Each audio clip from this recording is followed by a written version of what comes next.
Blog Talk Radio.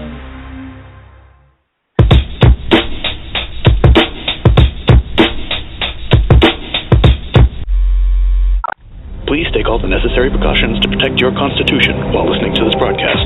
3, 2, 1. Coming to you live via the internet. It's time for Rage Against the Regime.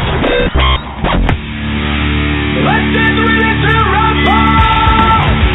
Finally, a show for patriots, defending the Constitution and uncovering the truth at every turn, bringing you exclusive interviews and covering the topics the mainstream media doesn't dare to touch. Call in and join the discussion at 929-477-3565. That's 929-477-3565. And now, here are your hosts, Bobby Who's the Man and Becky Williams.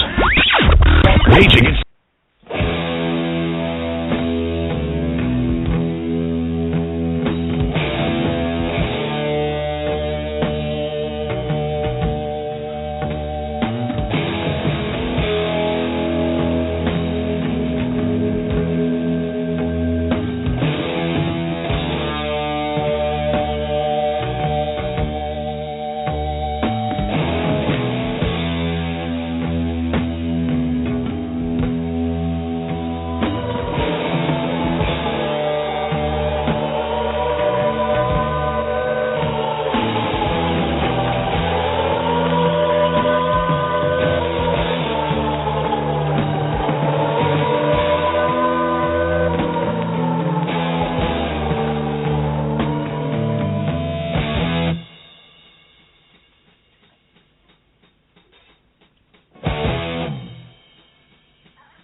gathered in their masses,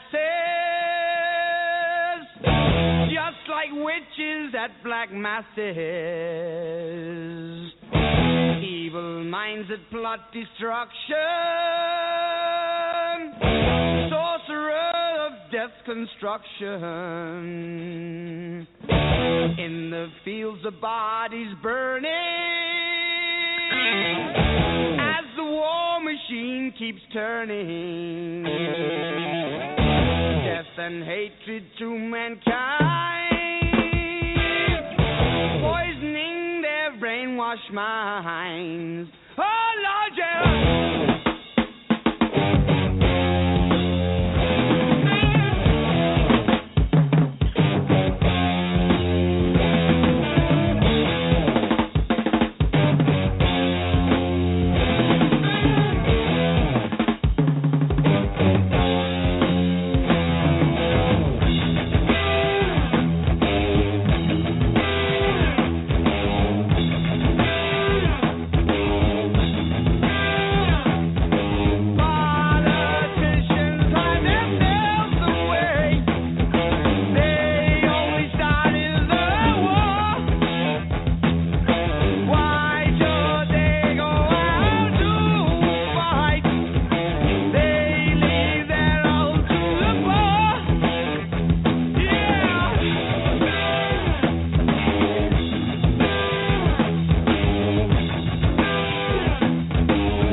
Welcome to Rage Against the Regime. I have some special guests on this evening.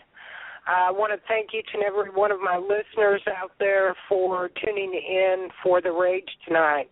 We will have open mic in just a bit. Tonight, joining me as a guest host speaker is Bill Digilarmo. Our guest also will be, I do believe, Bill, are you there? I'm here. Who are you bringing on this evening? Why don't you go ahead and announce them? Well, Bill Ballhart's going to join us, I hope, if he's not already here. All right, fantastic. And I believe, Gene, are you on the line? Gene Smith? I'm here, Becky. All right, we have Gene joining us. Keith, Keith, are you on the line? No, last time I checked, I was here. Yeah, fantastic. We have some other callers that are already blowing up the phone lines. If you folks will be patient with us for just a bit, we'll get the show started, and then I'll reach out to you as soon as possible. Bill, Becky. thank you ever so much. Bill. Folks, I scheduled the show, or actually Bobby Ritter, who's not joining us this evening, scheduled our show for 6 p.m. We had some technical issues when we tried to pull the show up. We couldn't, it showed no episode created. Again, Rage just wouldn't be Rage unless we had a technical issue. So luckily, I, for the first time as administrator, had to quickly learn how to create the show, and the only time slot was 6:30. We went past the 6 p.m. mark. So my apologies to the folks out there that thought the show was at 6 p.m. and to my host, my guest host. I apologize, Bill. Hey, Bill Bohart's area code, I think, is 502, so if you want to look for him. All right. We have Bill. Hold on. Let me bring him online. Okay. Hi, Bill. Becky Williams with Rage Against the Regime. I want to thank you for calling in tonight, brother. How are you doing? Good evening, Becky. Glad to be here. How are you? Oh, man, I'm telling you, Fast and Furious and hectic as all get out. I probably shouldn't use that term Fast and Furious. That's got a bad taste in its mouth. We'll let it fly this time. I heard the technical issues going on. You know, it wouldn't be radio without those. I've been in ham and amateur radio for years, and guarantee a technical issue. Well, I'll tell you what, it's a challenge every time we open up a show, but we were able to overcome, so that was a good thing. I want to thank you for coming on the show today. I'm very excited about working with you with the convention that you're bringing to Fort Worth, you and Roxy and William and the others that are involved, and I'm very excited to be your guest speaker. I've lined up a couple other speakers William asked me to reach out to. I'll go ahead and get the okay from you guys some point this week. I'm reaching out to Dr. Jim Garrow, and with any luck at all, we'll be able to bring him as a guest speaker to the table as well. That sounds great. Good old Jimmy. Yeah, exactly. Can you tell the folks a little bit about what the event is going to be about in Fort Worth, April the 4th of 2015? Actually, I don't have a whole lot of details. That's more of Roxy's forte there. I do research and dig up anything I can. I'm not real clear on all the details, so no, I couldn't tell you right now. They're just mostly getting ironed out. I don't even remember the name of the venue. It eludes me at the moment. I wasn't ready for that. I believe for White History Pride Convention. American White History Month and American Freedom Party are sponsoring the get together. But the venue and time. I'm sorry, Bill. Well, I was hoping that Becky would also know for you where it's set up to be held at. Actually, I do. It's going to be in the Fort Worth Stockyards. The venue has been changed from the Pavilion to the, I want to say, is it Liberty Ranch? Yeah, that sounds right. Absolutely does. It's on the same grounds as the Stockyards. Now, if you knew that, Becky, why did you leave poor Bill struggling to try to remember? I just thought I'd put him on the spot. It was his first time on the air. I thought I'd give him just go ahead and get the hard time out of the way so we could move forward. Making me feel right home, are you? Right. I think it's called the River. I think it's River Ranch, not Liberty Ranch. It is. It's River Ranch in the Fort Worth Stockyards, April 4th, and they're currently doing some renovation, Bill, and I'm going to be going over there probably Thursday of this week and taking some video and pictures and sending that to Roxy and William so that they can get an eye-shot view of where we'll be. But I'm excited. I'm excited, and it's my understanding this is our first White History Month convention? I believe it is. Like I said, I'm making history. I make history every day, though. In my own mind, I am a legend.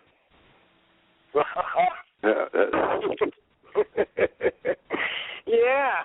So, hey, I have a question for you, Bill. We've got some serious issues that are really plaguing America right now, and I'd like to get your opinion on what we might be able to do to counter some of this. We've got police officers being murdered, and we have first responders who are also being attacked physically by these street urchins that have come out of the cracks of hell, summoned forth by the DOJ and Al Sharpton. And I won't call him this. I promise I won't in this show. I'm going to be real nice, and I'm going to go ahead and call him by his name. I promise not to call him a cockroach piece of shit, usurper. Not so sharp. No, I'm going to refrain from that. I'm not going to call him a goat humper or a cockroach Muslim. You know the man I speak. It would be Barry, a.k.a. Barack Insane.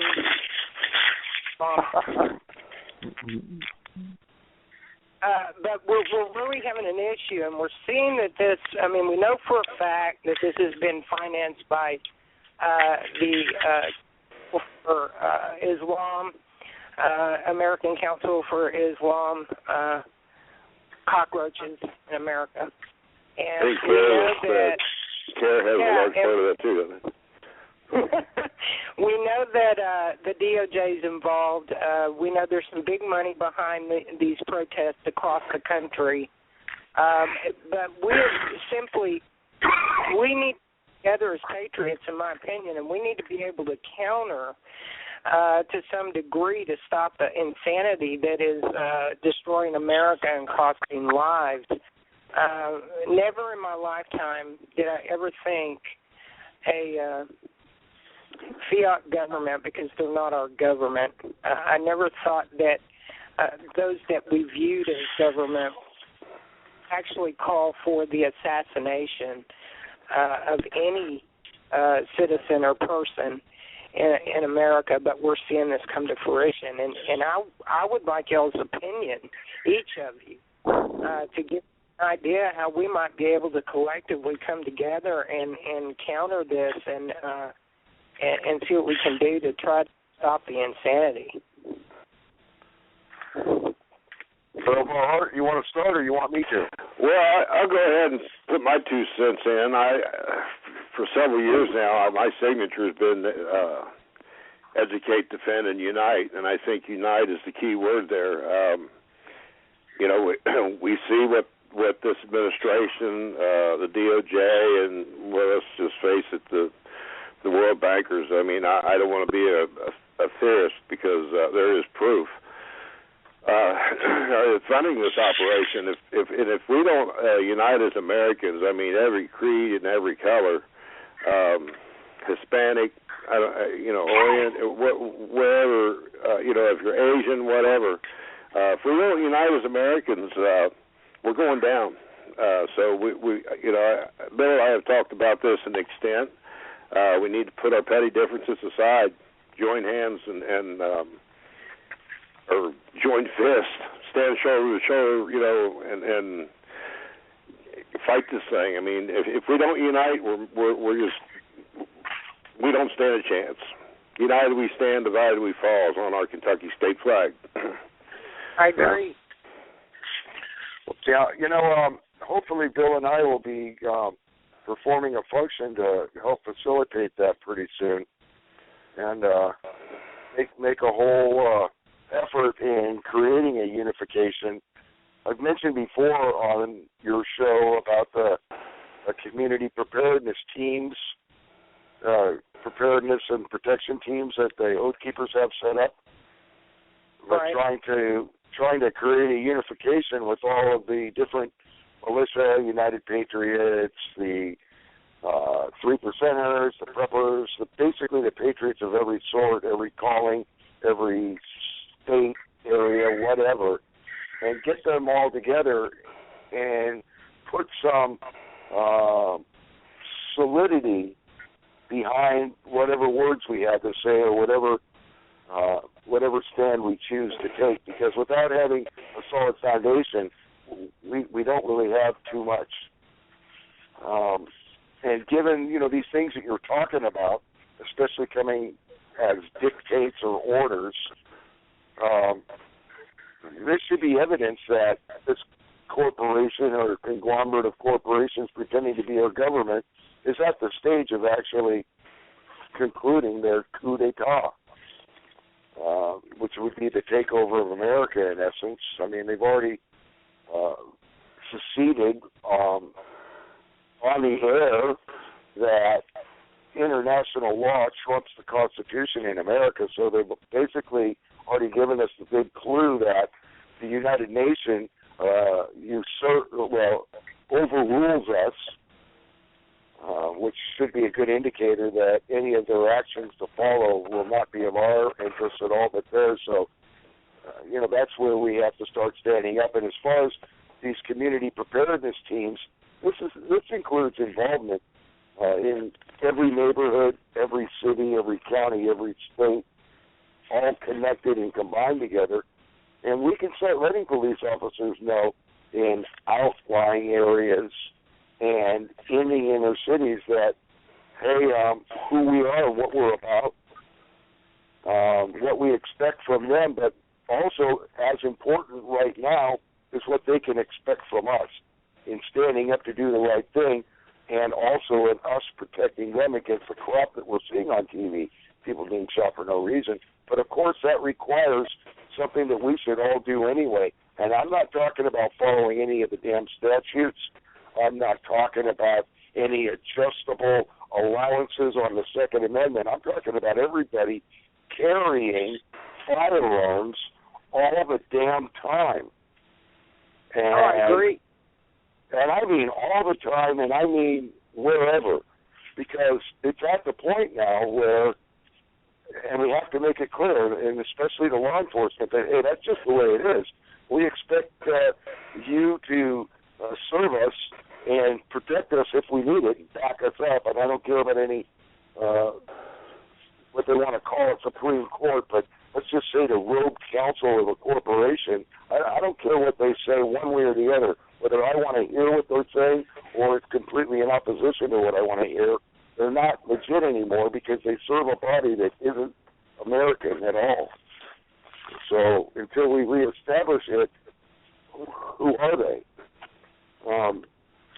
So we have to make it clear to law enforcement that that's who we are and that's what we're going to do, but at the same point that we're there to protect them as much as we expect them to protect us. We want those resources that they have. We best claim them, and we can claim them by letting them know how we stand. And we can get the confidence to stand that way if we get these community preparedness and protection teams in order.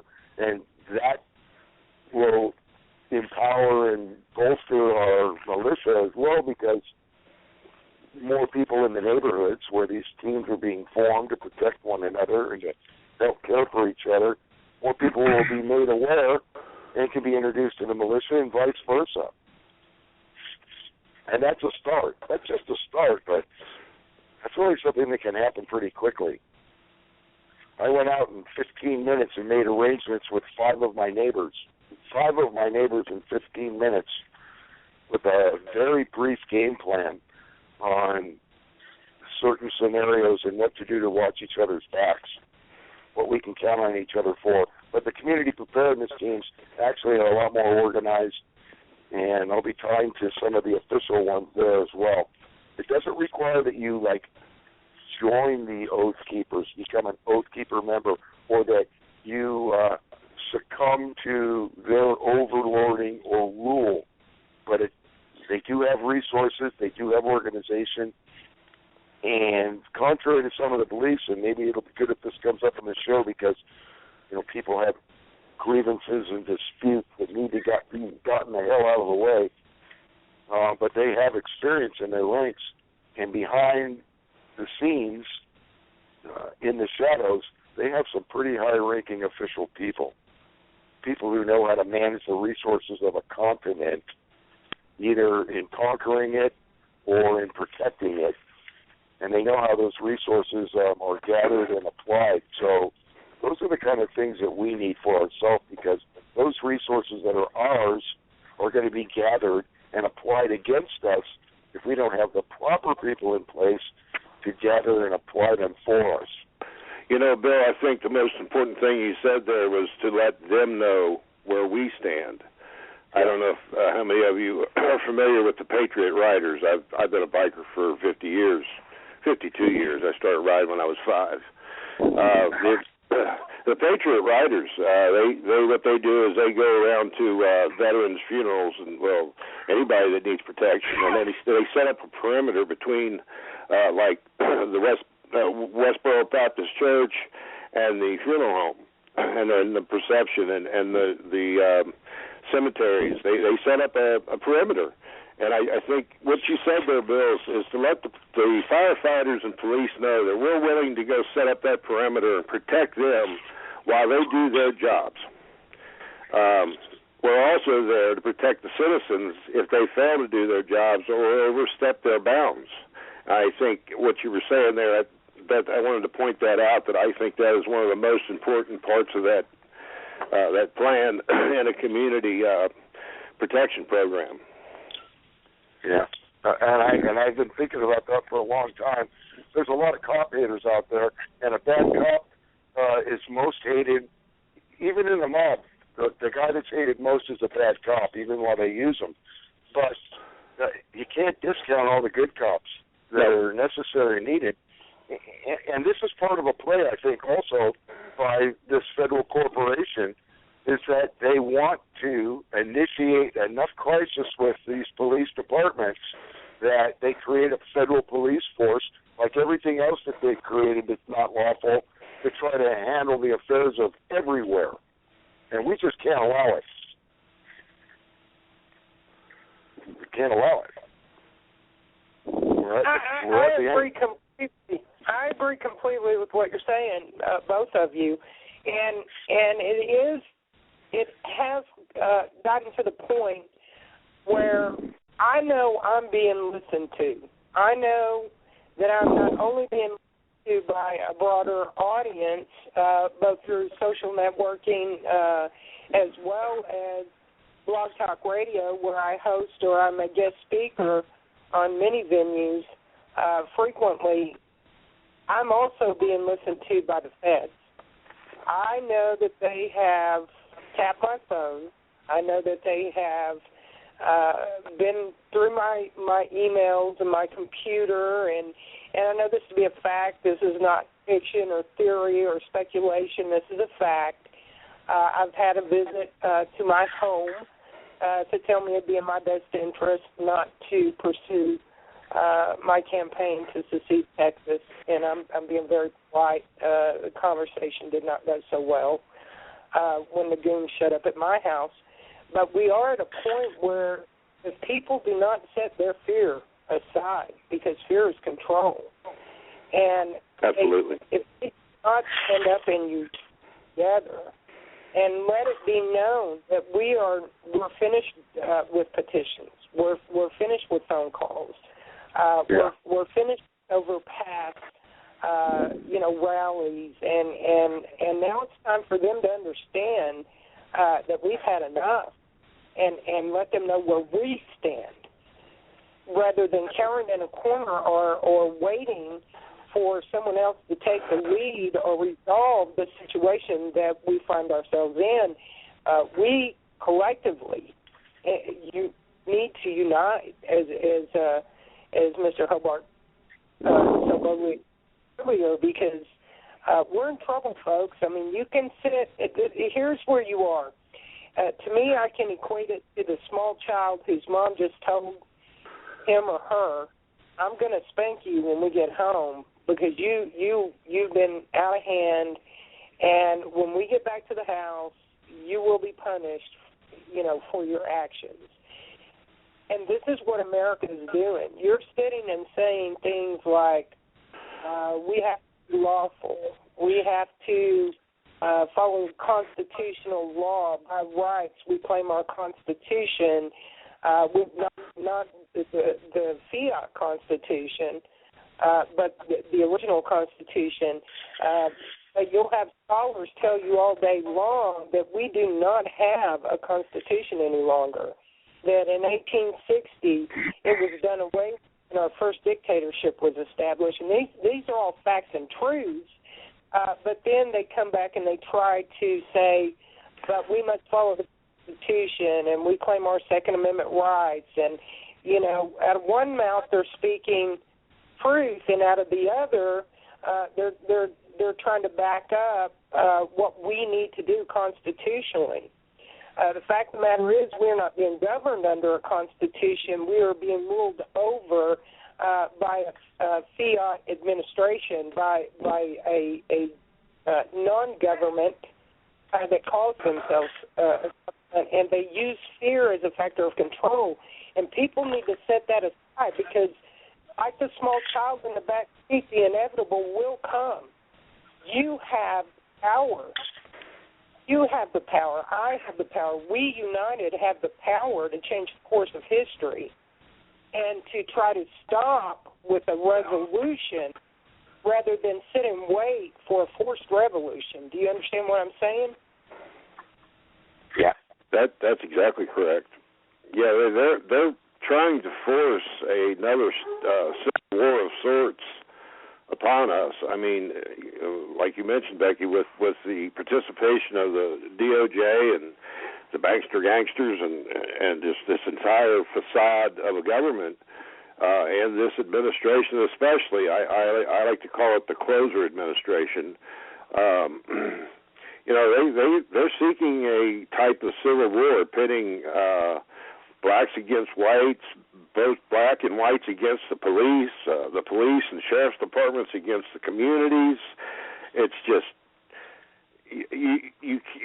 unless you're completely blind and deaf and dumb, you see it every day on the television, even mainstream media, which really surprises me.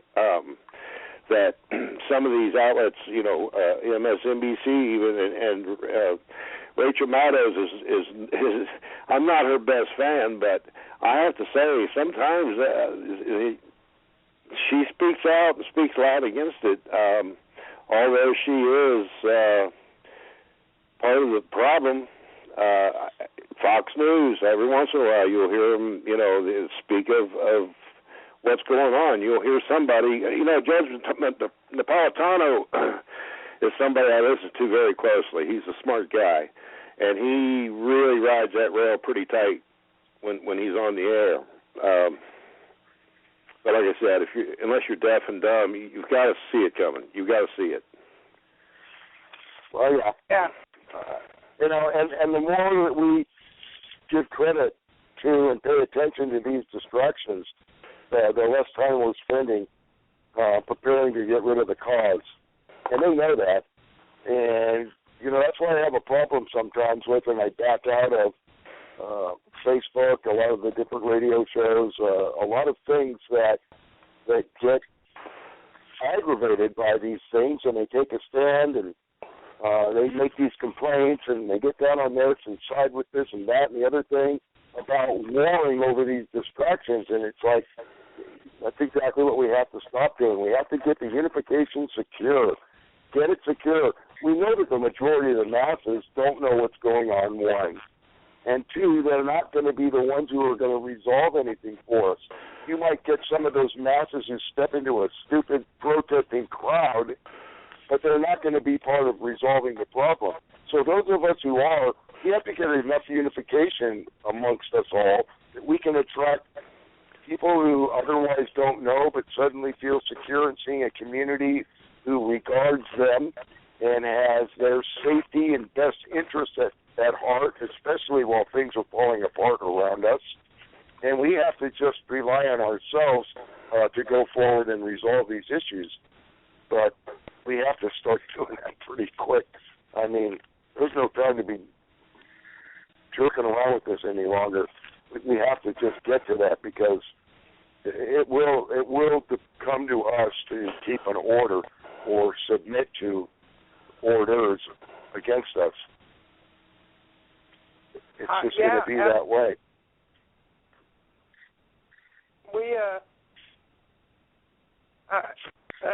Jim, I see that you're in queue, sir, and my studio board went black. I've got a couple other people in queue. Jim Aiken from Bank vs. You just texted me and said he's in queue. I am desperately trying to get us the studio pulled back up so that I can let some other folks come on and give their input.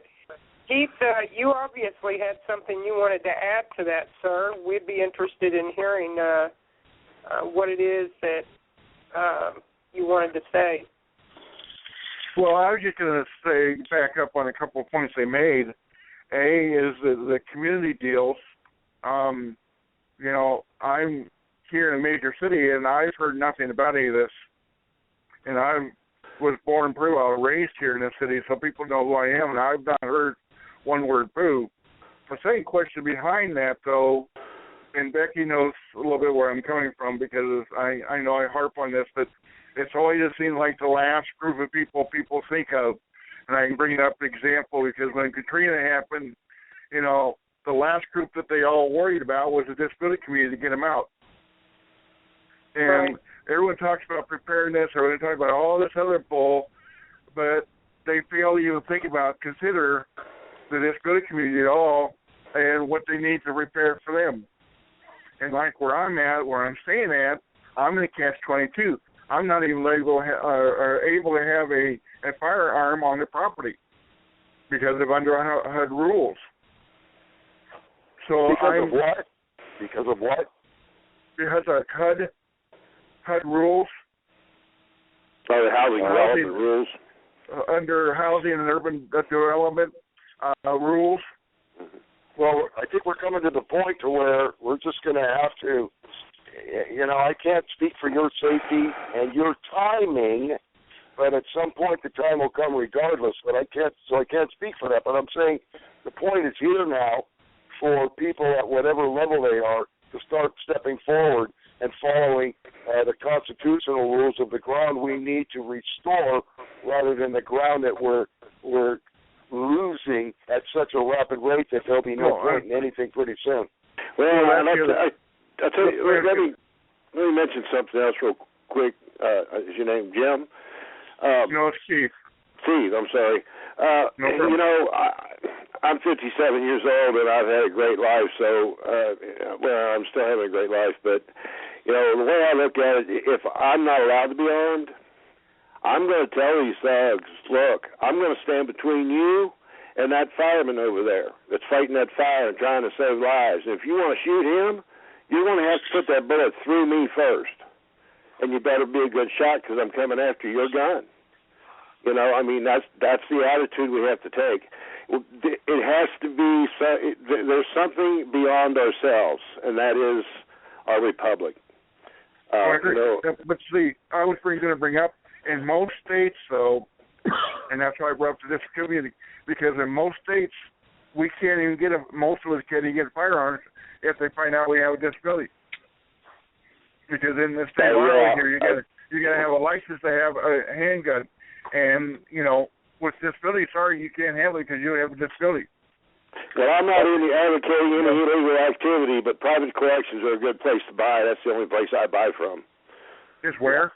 Private collection. I buy from private collectors. I don't buy from dealers. I could. I can.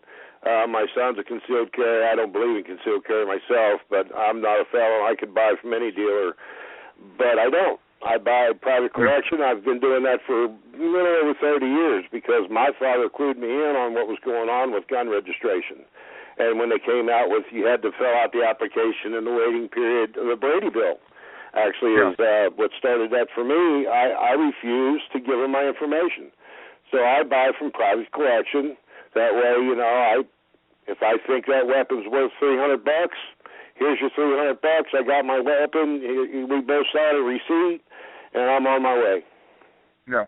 My question to you then is, how can we find out about the community preparedness group here? Okay. Bill and I will start posting that information pretty soon. We're going to be making a pretty big project out of it. In the meanwhile, you could probably go to the Oath Keepers website, and they already have it formed, and you can find out for it, not just every state, but I think every county or city that they have Oath Keepers in, they should have the information on the CPTs, the Community Protection or Community Preparedness Teams, and we can go from there. But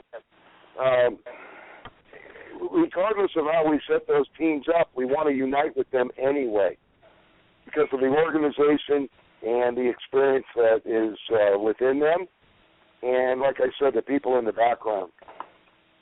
And since they have a funded, already structured skeleton, what better place to put a full body onto? Okay. Well, I'm just asking a question because, you know, it's a much needed, like where I'm at, everyone would say, well, we'll just bring a bus, and it's like, okay, and how are you supposed to get half these people on the bus?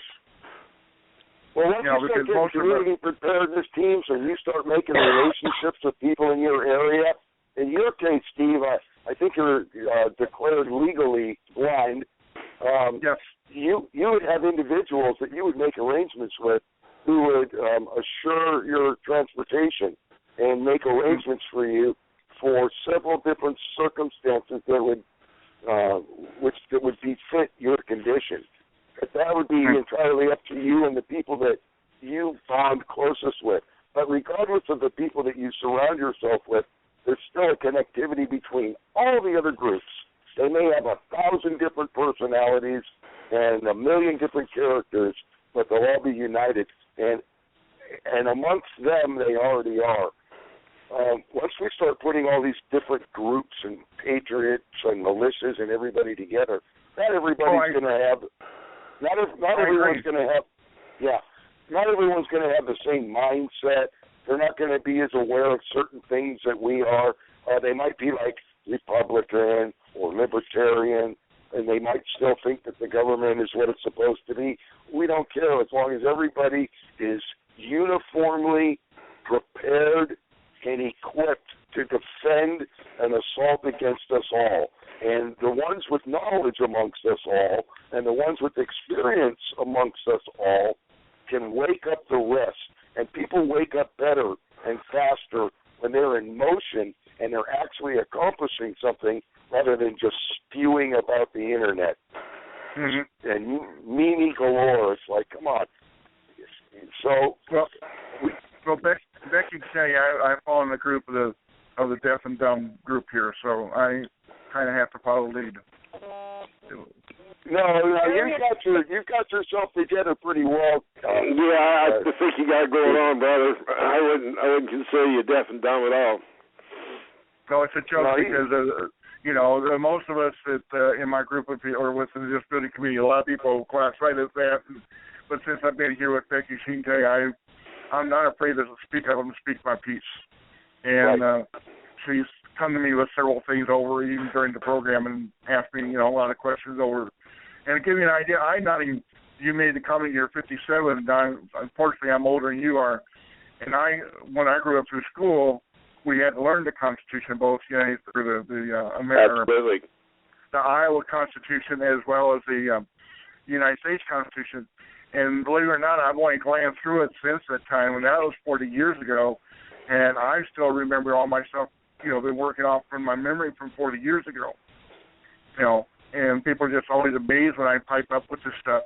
But I like to throw one thing out, comment because of this very reason, and everyone, and for just safety or information overall, is under the we call it the Affirmative Action of 64. There's a deal in there called Act 7, and I sat down and read the whole thing today, and all these illegal immigrants are not covered under the Non-Discrimination Act part of it. So if you own a business, they come in, sorry, I don't want to hire you. There's not a thing or say they can do to you. So just a piece of good information I thought I'd pass along otherwise. Yeah, I got you. I would just as soon get rid of the guys who are trying to tell us everything anyway because it's not time. Oh, I agree. Yeah, because, I mean, they're going to pay these people one way or the other. Well, it's example is they're putting 1,000 of these people to work. It's going to cost them $48 million to do this, okay? This might go real quick, is under the Rehabilitation Act of 73 for disabilities. The disability community is supposed to get a priority for any federal, state, or city job, and that just cut us out right there. Yeah. So they already took all my rights away right away. Well, you know, you are an enemy combatant of the United States corporation. You realize that, right? Oh, I've been for 40 years under it. Yes. Because I've been doing disability stuff, so I mean, they declared you that, not you or me, but they did. They declared you an enemy combatant. Well, I know. So, I could care less as far as I'm concerned. Their interest is not in your best interest. Well, I know that, but I'm willing to stand up for what's right and what's not right, so that's the whole problem.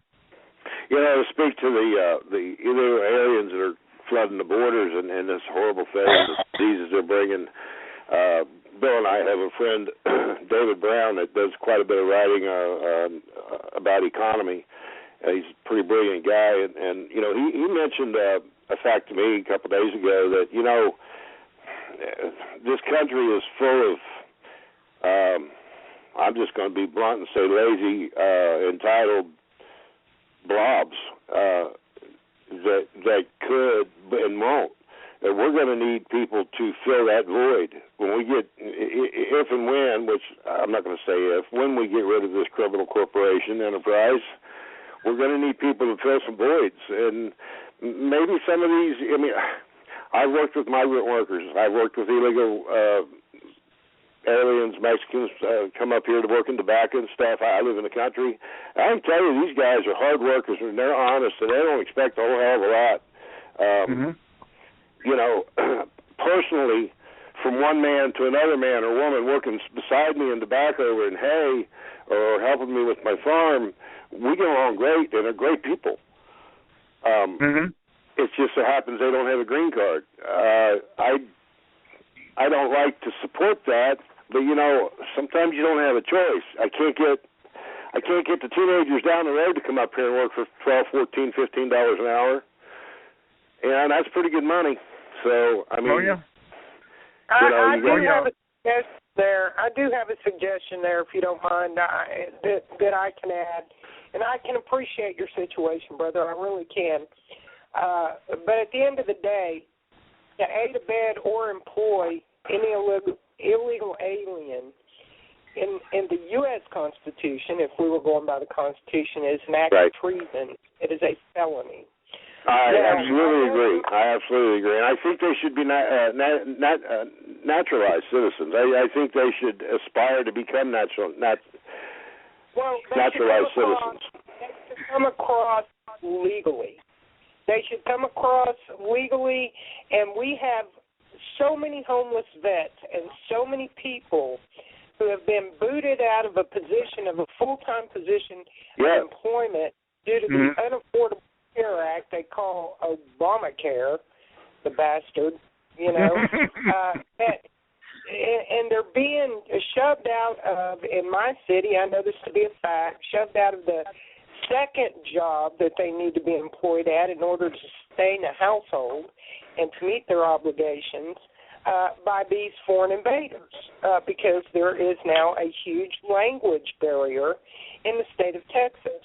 Therefore, the corporations and the businesses are hiring someone who can communicate and deal with the population that we have been overrun with.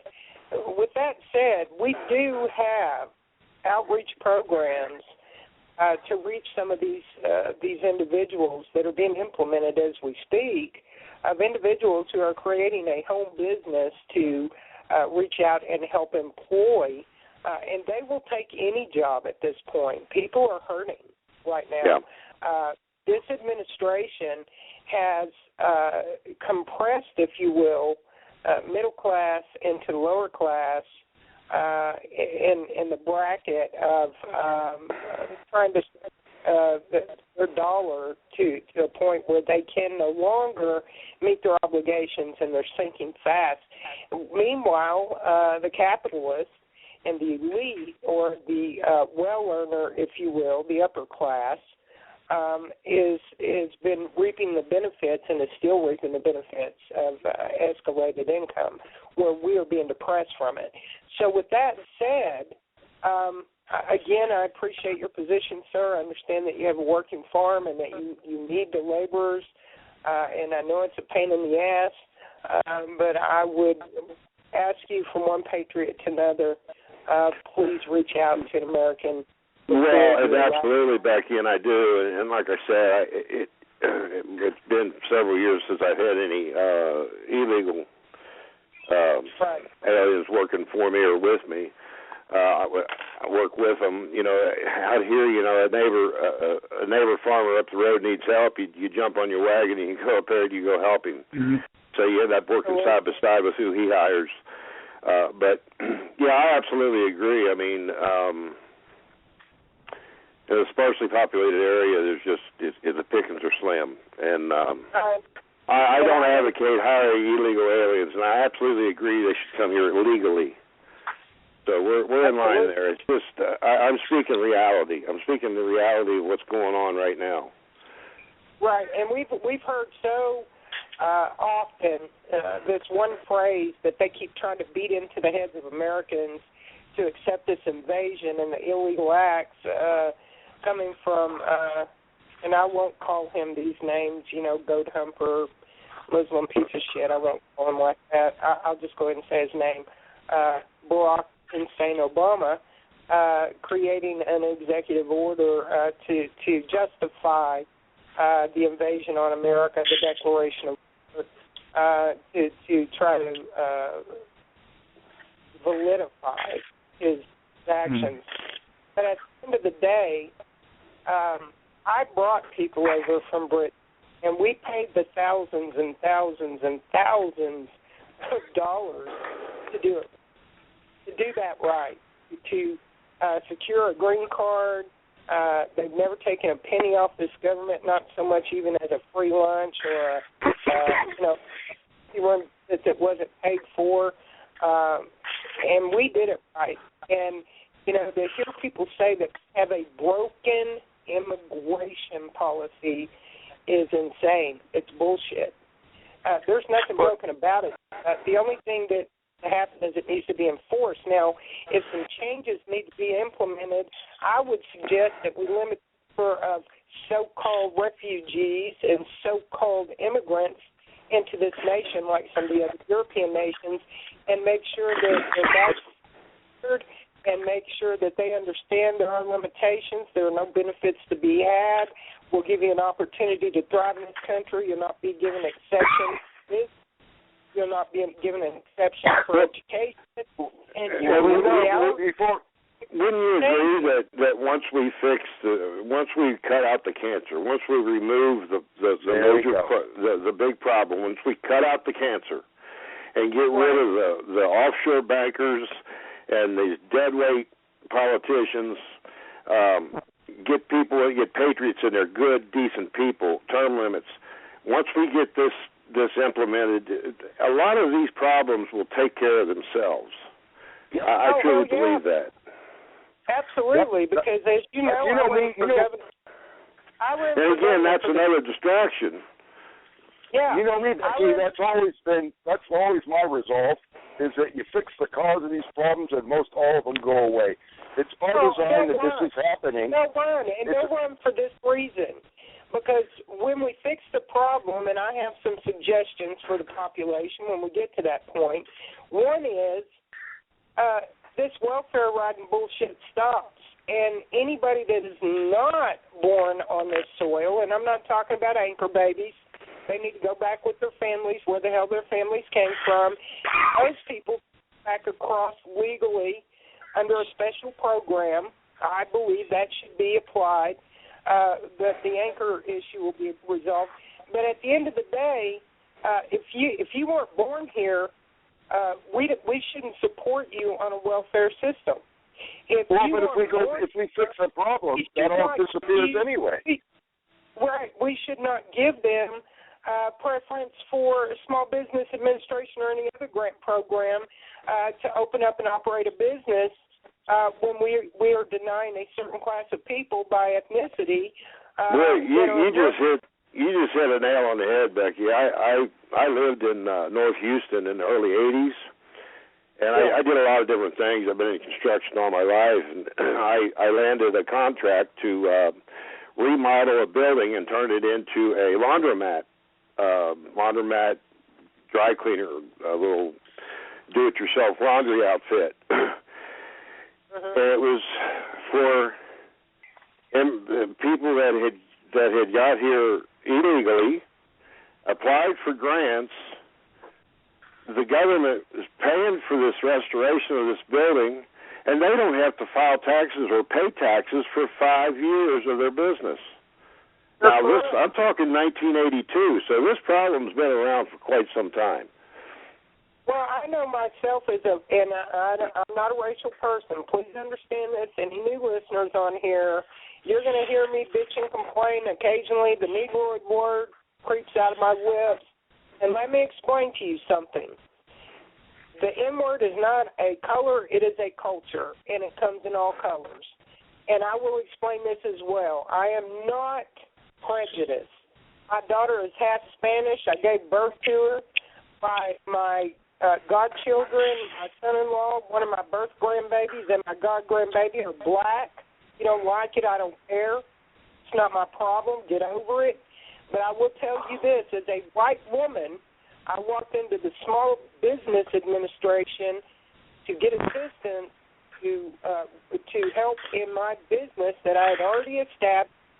I had to spend my operating capital. I had no insurance. My daughter was in ICU for 3 days. It cost me all the money I had in the bank, and I was in a desperate situation. I lost my home. I was living in the back of a van, taking care of a mother who had a heart attack and a young daughter by myself. And the SBA told me I had to have perfect credit, even though I could show my business was profitable and that it was established. And they told me I had to have good credit and 50% collateral bar money. Meanwhile, 2 Nigerians from Africa who could barely speak good English talking to me in the lobby were telling me how great America was. They'd been here less than 30 days and they were there to pick up a $180,000 check. Yeah. I was denied to get my money. As a single parent, I couldn't get any exception. As a current business owner, and as a white American, I was declined. And I've sat back for 30 years and watched this bullshit go on with special grants and programs for everybody, and they will exclude government contracts, and they will verb it as such as no white male-owned business owner can apply for a bid on said contract, depending on what the contract is. And they exclude whites from any special programs. You can pull up the SBA side. If you're not believing me, I encourage you to do your own homework. This has got to stop, and this is how you stop shit. There is no minority. The only true minority in this country is the truly disabled, the elderly, and the veterans need to be taken care of, and the orphans. I'm sorry. That's where we need to put our focus. And you eliminate that special interest, and you eliminate all those special interest groups and all this lobby bullshit, and you eliminate people like the NAACP and Al Sharpton and Southern Poverty Law Center. Causing problems and causing the loss of life. Sir? Sir? Yeah, that Southern Poverty Law Center be thrown in that group that you just mentioned. Absolutely. Because that's how they divide and separate us. That's how they... It is. So here's a fact that maybe you guys aren't aware of. The entrance scores to get into colleges, blacks have the lowest score that has to be achieved in order for him. That's been the case since I was going to school. Yeah, that's been the case since I was in school. Well, see, now, why are they doing that? Are they implying that black people have less intelligence? Or are they making preference for the lazy person? I'm not trying to say blacks are lazy. I'm saying they're beating into their head that they don't have to try as hard, that they're entitled to by race. This is insanity. It's freaking my solution insanity. stands. Absolutely, my solution stands. You get rid of them. You get rid of them, and those problems go away. This has been in the works for a long time. It's just now they're at the wrap-up point. They're at the point of closing the noose finally, right. And it's well managed. You know, you talked about refugees and stuff. Well, the majority of the refugees are by an order, and they're coming from our enemies. And I don't just mean people that are from a foreign country. I mean people who have declared and sworn America specifically as their sworn enemy. We have all of these actions. Our tax dollars are paying. I'm sorry, what did you say? I said, and our tax dollars are supporting them. The tax. But see, that's all part of that whole problem. If we get rid of them, that kind of money doesn't even exist anymore, and they don't have a grip on it. They're not actually, your grandchildren's grandchildren's tax dollars are paying for it. We're $18 trillion in the hole. That's a big number. That's a mighty big number. Many people can't comprehend just how big that number is. We've got a couple of people here that have been holding for quite a long time. Let me see who this is on area code 214. Who have I got? Area code 214. You're on open mic. Area code 214. Last number is 5842. Oh, that's me, Becky, Connie. No, Hi, I didn't sign up. Hey, sugar. No, I'm just really enjoying this. And if anybody needs any help, or I live in the Dallas-Garland area, and I'd be more than happy to help anybody that needs, if they're elderly or handicapped. Oh, awesome. Did you hear that? Well, Connie, would you give them a way to contact you if you wouldn't mind, ma'am, giving your Facebook contact or information? Yes, contact Connie Faulkner if you know anybody that's elderly or handicapped. And what and kind you're of where at, Connie? Beg your pardon? I say you're where at, Connie? Garland, Texas. Yes, Garland, Texas. Now, where is that at? Just right outside Dallas. Okay. Dallas, Fort Worth area. Okay, because I work, and Connie, or Becky can tell you, I work for this Phillies community, and I have all over the country. I'm very well known. In fact, I've got a friend of mine right there in Dallas I've known for over 30 years, so that's why I was asking the question. Okay. Well, anything that they need, or a preparedness group, we can all gather up. Oh, fantastic. And that's what it's going to take is individuals in each community initiating a preparedness operation. The reason why you probably haven't heard of any in your area is because it doesn't exist yet. So let's make it happen. No, I'm 66 years old myself, so but I'm able-bodied. Sounds like you're a true patriot.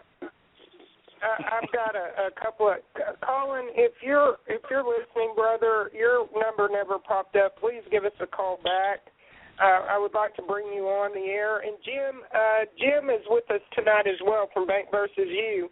Jim, are you there? I am here, and you're getting me as probably as docile as you'll ever hear me. I am whooped, and I was heading home, going to put the loop on the show tonight, and I got your text, and I told my listeners that actually they sent me the Walton song, the Goodnight Jim Bob thing, and I said, nope, we're going to hang in here, duty calls. So I don't have a lot to say, but I certainly agree with what I'm hearing from these the past 30 minutes here, and we definitely have got to form groups. You know, in my particular neighborhood, I have two elderly ladies, both in their mid-90s.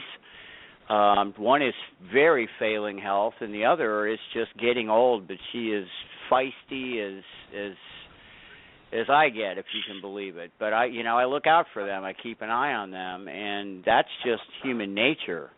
And what do you do with those folks when the crap hits the fan? And I've made calls. There's arrangements made. The one that's feisty is helping me with the other one. Get contacts like Connie. So absolutely, it's not just us. I'm in my mid-50s. I've still got a lot of scrap left in me. I'm well-armed, well-educated, and that's the role I'll take over, not to mention telecommunications. But we need all kinds of people to, one gentleman said it best. I've been saying if we cut the head of the snake off, a lot of people will fill in these voids, and the problems will take care of themselves through good-natured people. And with that, I yield, Becky. And I know you and I have kind of missed each other in the past couple of weeks. My schedule's been nuts, but things are settling down. So let's get to doing all these shows every day, all day, and get the word out. Absolutely. And with that, I yield. Well, Jim, if you wouldn't mind, for the listeners that are new and don't follow Bank versus You, could you give them an idea of any type of calls or where they might locate your show as well while I have you on? Jim streams us through Bank versus You, which we greatly appreciate. I want to thank you again, brother, for giving us that exposure. And he brings no problem. We've got to gather like this, and that's like I said. I was heading home, and dead tired with a headache, and it's like I don't care. And the only way I wouldn't have stuck around tonight is if I couldn't move. But you can find me on Ustream TV, and the channel name is like a lawsuit because I also work in the legal community, and it's Bank BANK. VSYOU, so it's BANK, V is in Victor, S is in Sam, YOU, Bank versus You. I'm on Facebook as well, Bank versus You. And my email, and we want to all keep in touch and unify. I have short lists and long lists and warning lists, but my email is the word show, SHOW, at Bank versus You, BANKVSYOU.com. Okay. And Connie, I recognize your name. I think a lot of us are intermingled. We do a 2 o'clock conference call religiously each Sunday Eastern time. I'm in Tampa, Florida. Okay. I have a lot of friends in Texas that are in this mess.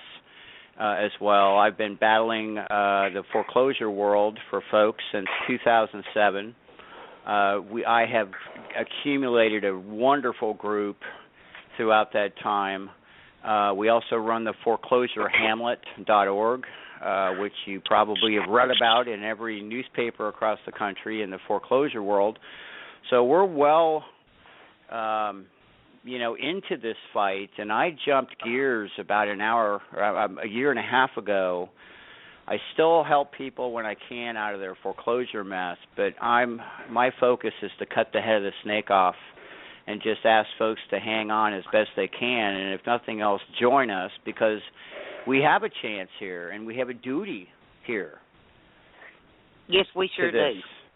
That's it. So reach out anytime, and if everybody has their pen and paper, and then Becky, I'll let you get back to your show, but our call bridge that we use for the Sunday calls and any other calls, and Becky, I give Becky a text if we've got a special guest on. I really missed you on Sunday, Becky, and I'll get with you on the phone tomorrow and hook you up with this new person I'd like you to talk to, but the conference call bridge number is area code 530-881-1300, and then you'll be prompted for a code. It's 404115, and then the pound sign, hash key. Okay. Now, Ron comes on every once in a while. Ron is a member of our group. He's an over-the-road trucker, and we kind of nicknamed his call-ins as Ron's Traffic Report. And we do that just about every day at 2 p.m., and I had to skip it today because I had other responsibilities in my real job.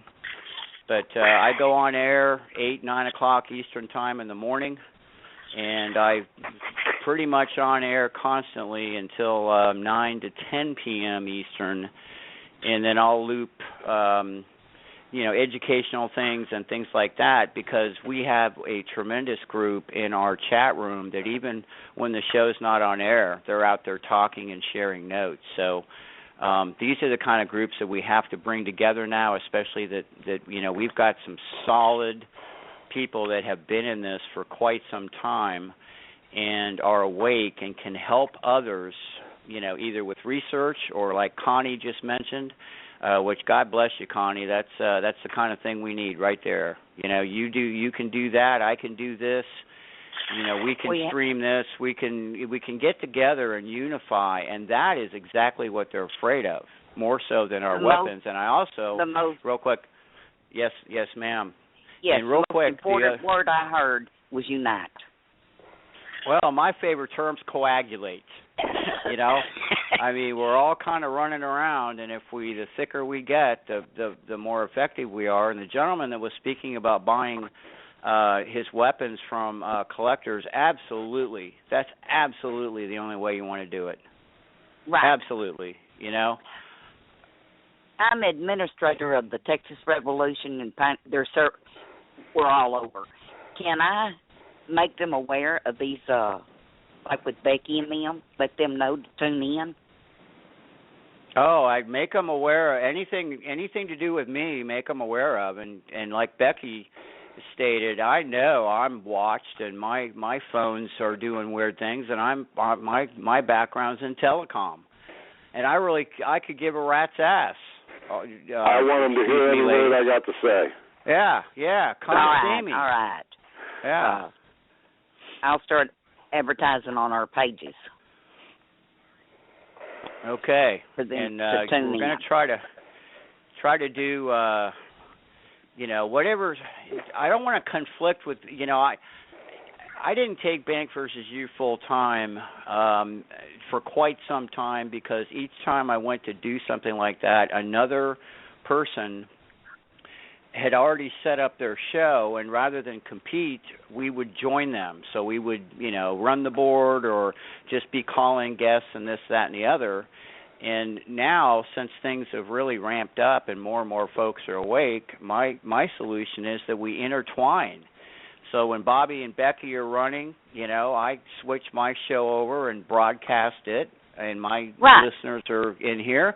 And then on Sundays when we do our 2 o'clock show, we have Becky on most times when she has time. And when we do the 2 o'clock weekdays, and if there's a special event or special news, that way Becky and I can keep each other informed, and Bobby and all the other streamers out there, and say, hey, we're going to do a special call covering this topic at this time, and then we all get the word out on the various social medias and bring our stations together and have a group simulcast. I can handle up to 1,000 folks on my call bridge, which is a lot of people, on a conference call. But if they don't have access to the internet, they can still call into that bridge, much like the Blog Talk, and hear us and participate with us. Did I lose you? Well, I'm all in for it. No, I'm in awe. That's outstanding. Great. Well, listen, you guys go ahead. I'm going to listen, and I'm here. Becky, let's catch up tomorrow by phone if you have a minute. Sure, no problem, absolutely. I have just been in the weeds, and I finally got out today. I don't want to say that too loud, because those weeds will grow on me overnight, but especially with the winding down the year, I am definitely going to have a peaceful day on New Year's Day. So tomorrow will be a great day to catch up and maybe make some plans for the weekend shows. It sounds like a winner. I've got a lot of irons in the fire, and I am just stoked. I'm ready to go 100 miles an hour if I can keep it up. I'm helping set up the event. They're going to start broadcasting as soon as we have all our ducks in a row and getting as much advertisement out there for the event in April as I possibly can. This weekend I was out scouting bands for that event and working on guest speakers for that event and running the show, running a household, taking care of another household, and still earning an income. So I'm a beast. Well, I am too, except today they got me, and I manage 3 businesses, their systems, their IT systems, run this show, and then still try to help people with their bank problems by day. And I'm in fairly good health, but I'll tell you, the past couple of days took it out of me, and I've just had this. I don't get sick, I don't get headaches, but today I've got that cross-eyed, up the back of the neck, down the forehead, can't see, and that's just a sign. I tell you what, though, I'll get a good night's sleep tonight, and watch out. Hey, real quick, they chemtrailed my sky this morning worse than I have ever seen it, and they did it last week, and I'm only 20 miles north of MacDill Air Force Base. So I got the cameras on, and I turned on the call bridge on the show, and I let them hear me call MacDill, and after about 4 or 5 people, I got the complimentary hang-up. And I told one of them, I said, go outside. You don't know what I'm talking about? I said, take your ass outside. You don't even have to look at your radar. Because I asked them, I said, how many planes, what's going on up there? And Tampa International is only 5 miles north of them, so the flightway, there's no way they're crisscrossing east to west and north to south and northeast to southeast. So I got the complimentary hang-up, and I thought, you know what, okay. But now this morning I would have been prime, except I just couldn't get away from my responsibilities other than to be pissed off about it all day. But I assure you, between 9 and 10 in the morning, if that sky looks like it does, you will hear me call MacDill Air Force Base live on my show again. And this time, I will be persistent and get frickin' answers. And with that, I don't want to take up your show, Becky. Thanks for having me on. It's always a pleasure. I love you guys to death.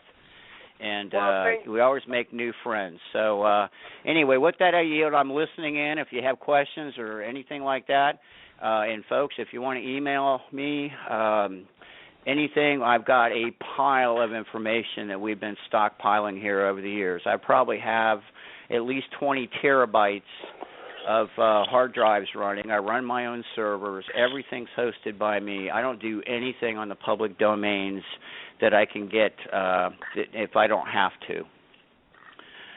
All right. Well, thanks for coming on the show, brother. I appreciate it. All right. God bless you. I'm listening, and go ahead. All right. Let me give the number out for any of you folks who may want to call in. We certainly like to speak with you and give you the opportunity to voice your rage against the regime.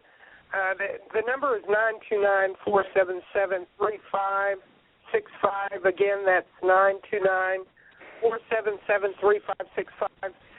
We have a great panel on tonight that are just full of energy and information. And if you have any questions for any of the panel, please call in.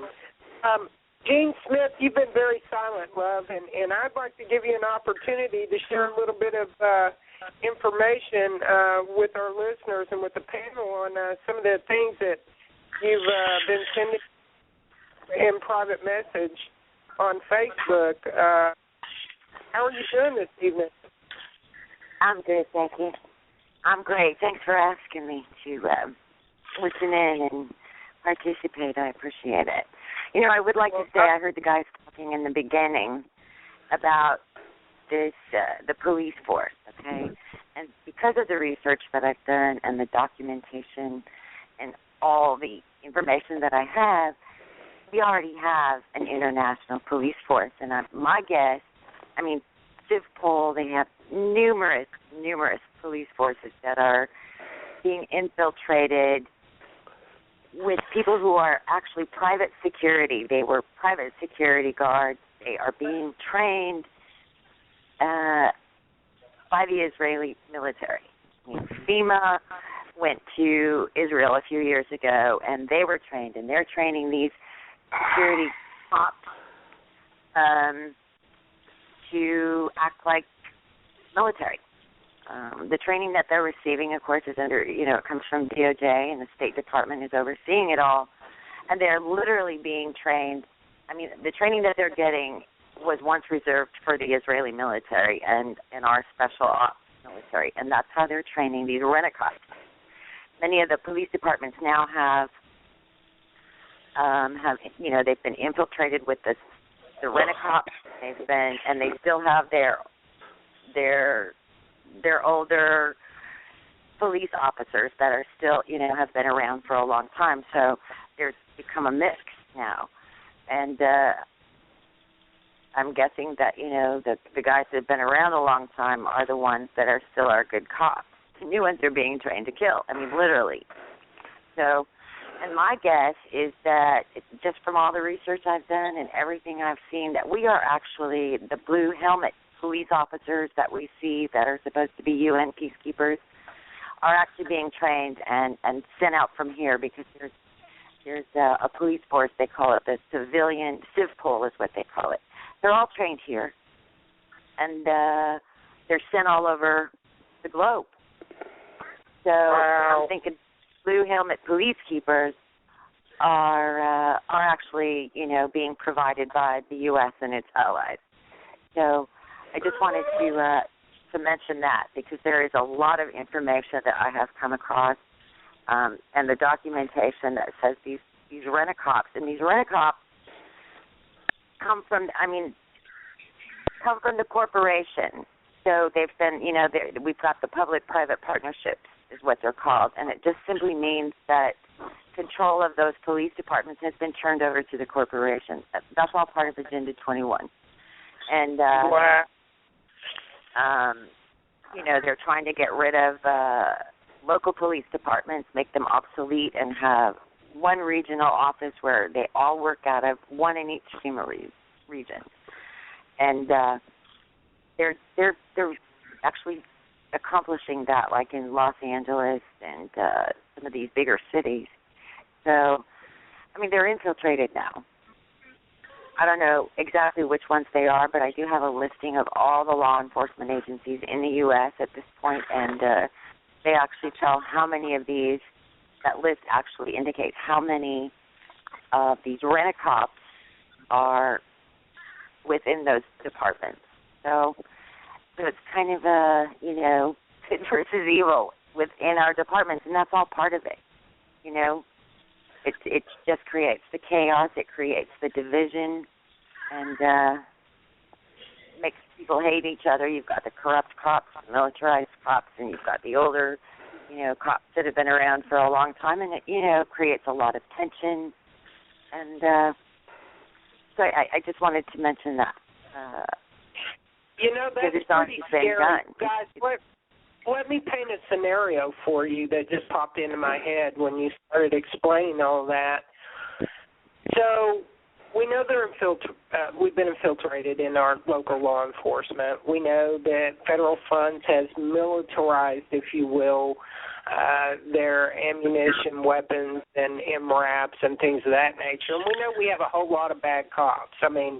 That's never been the question. And we know that we have a target now painted on their head, but what if these individuals that you're speaking of are actually there to be the executioners of the good cops? Well, you know what? It's funny you should say that, Becky. That's why Bill and I presented what we did. Yeah. It's funny you should bring that up, because I was just having this conversation with a good friend of mine and we started investigating this a little bit, and she was very curious about it. And we found some cops who'd been murdered recently who, I don't know if they were murdered, but was it, accidental or on purpose? I'm not sure. But they were veteran cops. And that's the first thing that came to both of our minds when we started finding these, and some were past articles, some were had been around for a long time, and these had occurred, not just recently, but in the past. And that was the first thing that entered our mind, was how many of these veteran police officers do they rid of, or is that part of their plan? Is that, who knows? I don't know for sure, but it certainly comes to mind.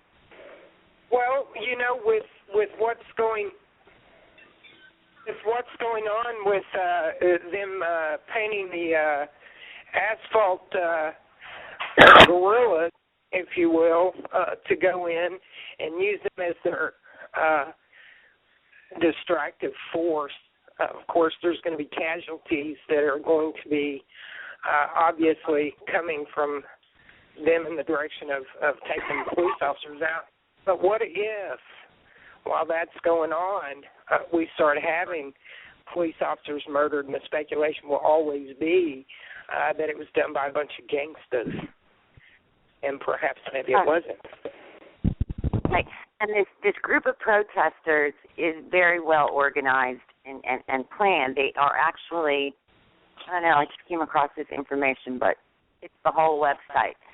And they're actually called the Socialist and Liberation Party. Yeah, and they're headed up by a cockroach little pig of a whore named Lisa Fithian, who has, for decades, her occupation has been to cause chaos and crisis.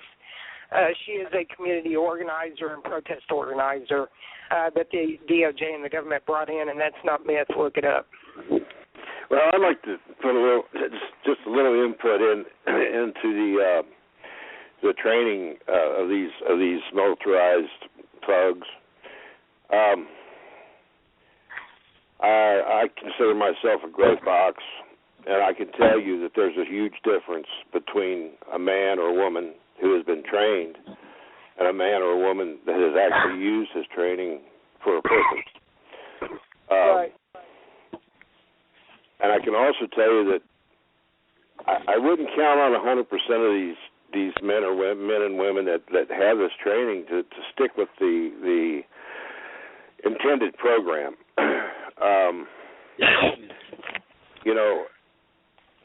I feel there's a little bit of good in everyone. There's maybe an exception of a few, but there's a little bit of good in everyone. And when they see that they're doing the bad, I'm willing to bet they'll move to the good. If they're true Americans, if they were raised with any kind of morals or scruples at all, I'm not going to be afraid of them.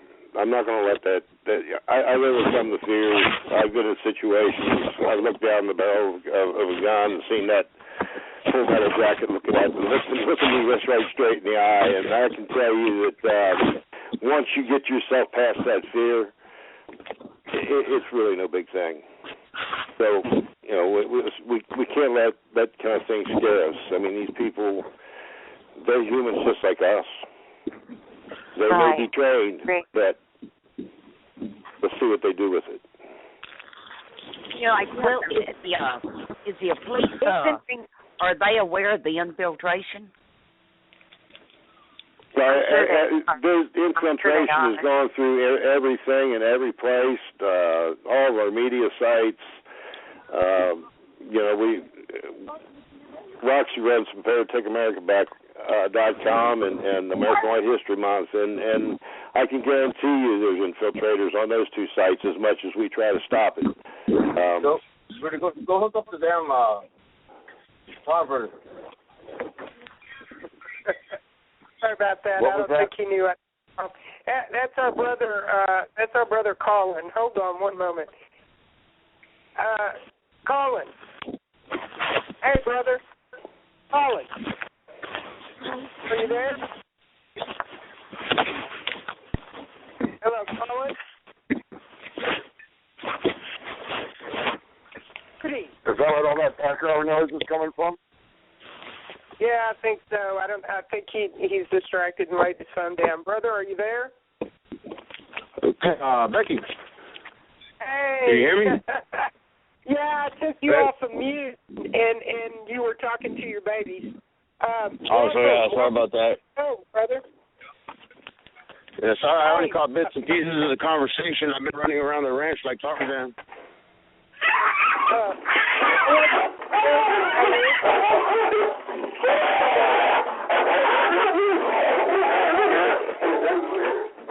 Sorry about that, guys.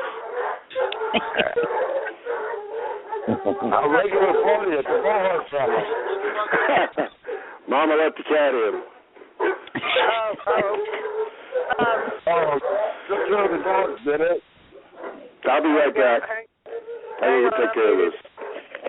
Yeah, I'm muted. We lost Billy. Had to go take care of that. But you know, these cops that you were talking about, was her name Rachel?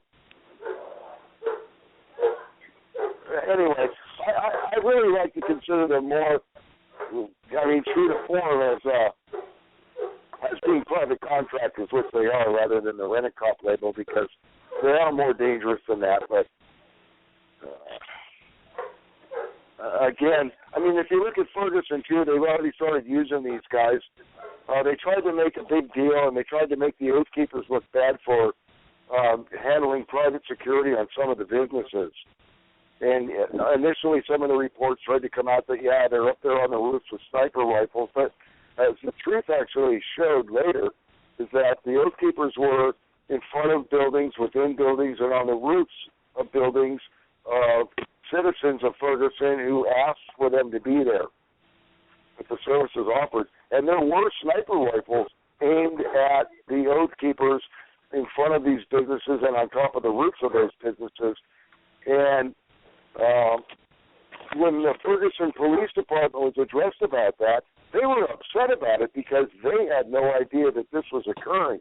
So you had an outside extra policing force that was going so far as to actually aim sniper rifles on people within the Ferguson city limits, and the Ferguson Police Department themselves was not actually even aware of it. So as far as, like, are the police aware of this, that, and the other thing? Well, they're aware of a lot, but there's a lot more that they're not aware of.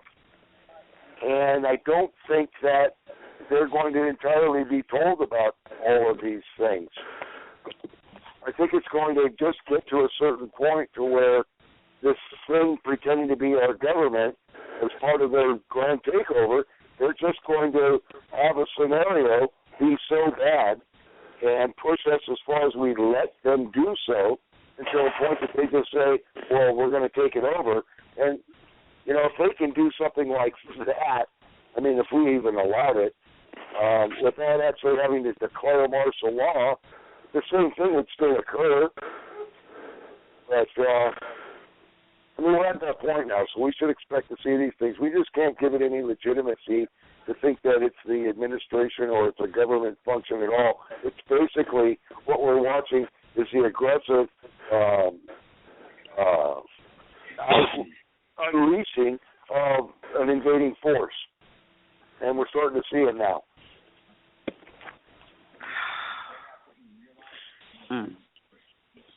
I mean, we're starting to see it for what it is now. It's taken a little while to get to this point, but they tested us in every possible way, and we complain a lot. And in Bundy Ranch, we stood up a little bit, and they got to observe us do that. And I'm sure that they took a lot of notes about that. But for the most part, we complain a lot. We don't do a lot about it. And we haven't organized all of our communities. And we haven't solidified and united ourselves. So they may be thinking they can just take the easy approach to closing the lid on us. And really, I have a question. Sir, what's your name? It's Bill Digilarmo. A name that I'll have to teach Becky how to say one day. Bill Digilarmo. Yeah, because I'm going to marry you when we're both old and ugly. It's Digilarmo. Okay, my name's Rudy. Nice to meet you. And I was just curious. Rudy. Hey, Rudy. Hi, how you doing? I'm curious. You know, we have all these law enforcement officers, Oath Keepers, militia guys, Boy Scouts, military, Girl Scouts even. And you've seen the marches on Washington and the protesting, and everybody's trying to stand up for what they believe in, basically, because I think we're at a point in time where all the fail-safes that are put in place by our founding fathers, we're starting to realize they're pretty much null and void when you have the highest office in the land infiltrated. And it's not just one person, obviously, because it takes a lot of people. It's a corporation. Replace the entirety of the government. Yes, sir. So, obviously you study a little bit of history. You know what you're talking about. What do you think your take is on the tactics that they're trying to employ, basically to divide and conquer as usual, out of order, chaos. We know that one. But you're right. There's nothing. There's no command. There's no structure in place. But again, you have to realize that there never really is any command or structure per se when you have a revolt or rebellion or people just trying to survive in general, because you're outmanned, you're outgunned, you're outnumbered, you're out suited and booted basically. What did you take on the whole thing, and what kind of direction or should we be heading or looking to? Well, you're asking me that question? Yes, sir. What can we do?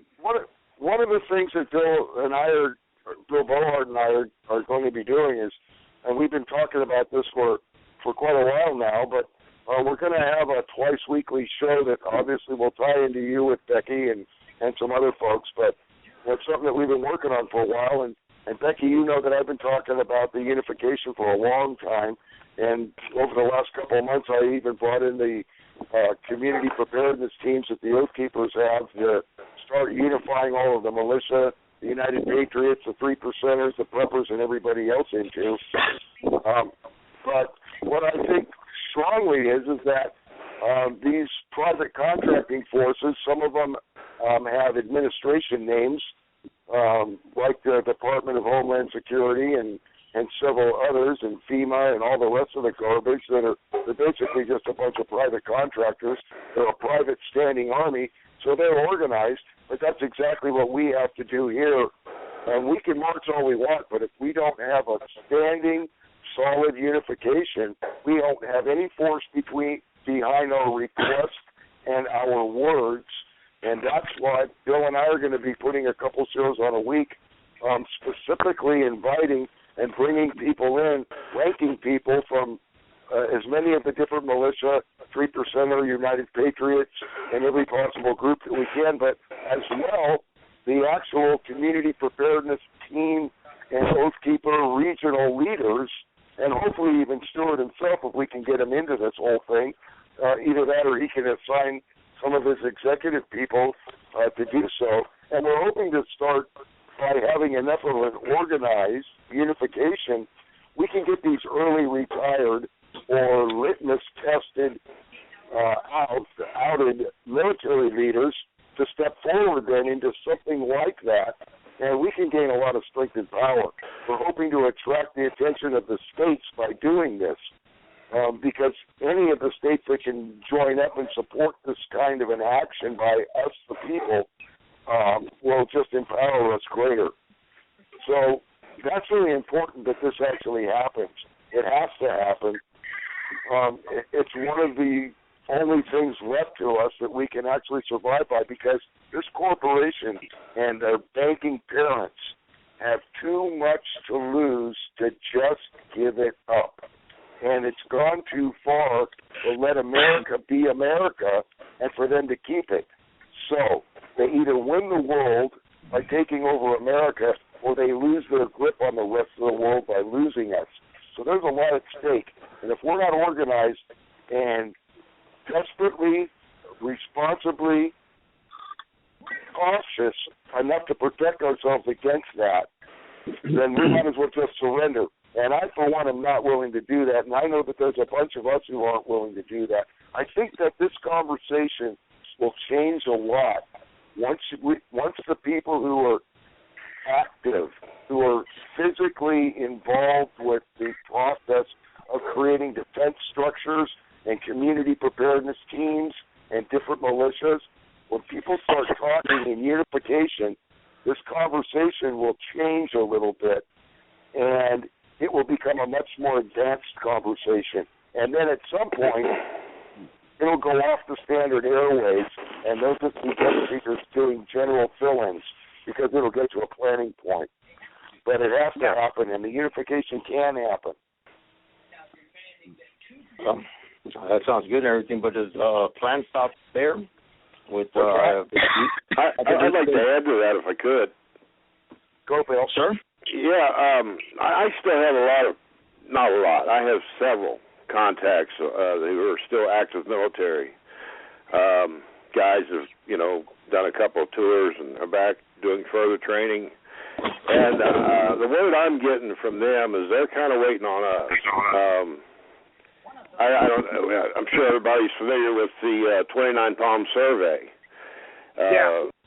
75-25, 25% would turn on Americans. Now that number has shifted, and from the information I'm getting, it's about 50-50. But these guys, the 50% that won't, have their muzzles at the back of the heads of the 50% that would, and they know who they are. These guys train. The one guy I'll just refer to him as Agent Red, because he is active, and I don't want to put his name out there, but he trains about 3 months out of the year, and so he's with his guys a lot. And he told me, he said, Bill, hands down, you don't have to worry about the military turning on the people, because there's still enough military personnel that are ready to stand for the people. So that's some good news, and I think it's relevant to your question. Well, what we've talked about for a long time is that if they see us actually take a stand and we are organized, they can come in behind and protect us against this, and they can call this coup d'etat, this overthrow, this usurp what it is, and they can actually go after them as enemy combatants rather than kind of have to lord the police over a disastrous mess that they won't even be able to get involved in. Because if we allow it to become a civil thing, race against race or whatever against whatever, it's kind of hard for them to actually get involved in that way. And that's why I'm saying our organization and our forward effort will make a difference that the military can actually step into, because if these private contractors and this already known usurping corporation turns on the people, that's the point that the military can't stand down on any longer. The other point that I wanted to make with that, how do I want to put this out?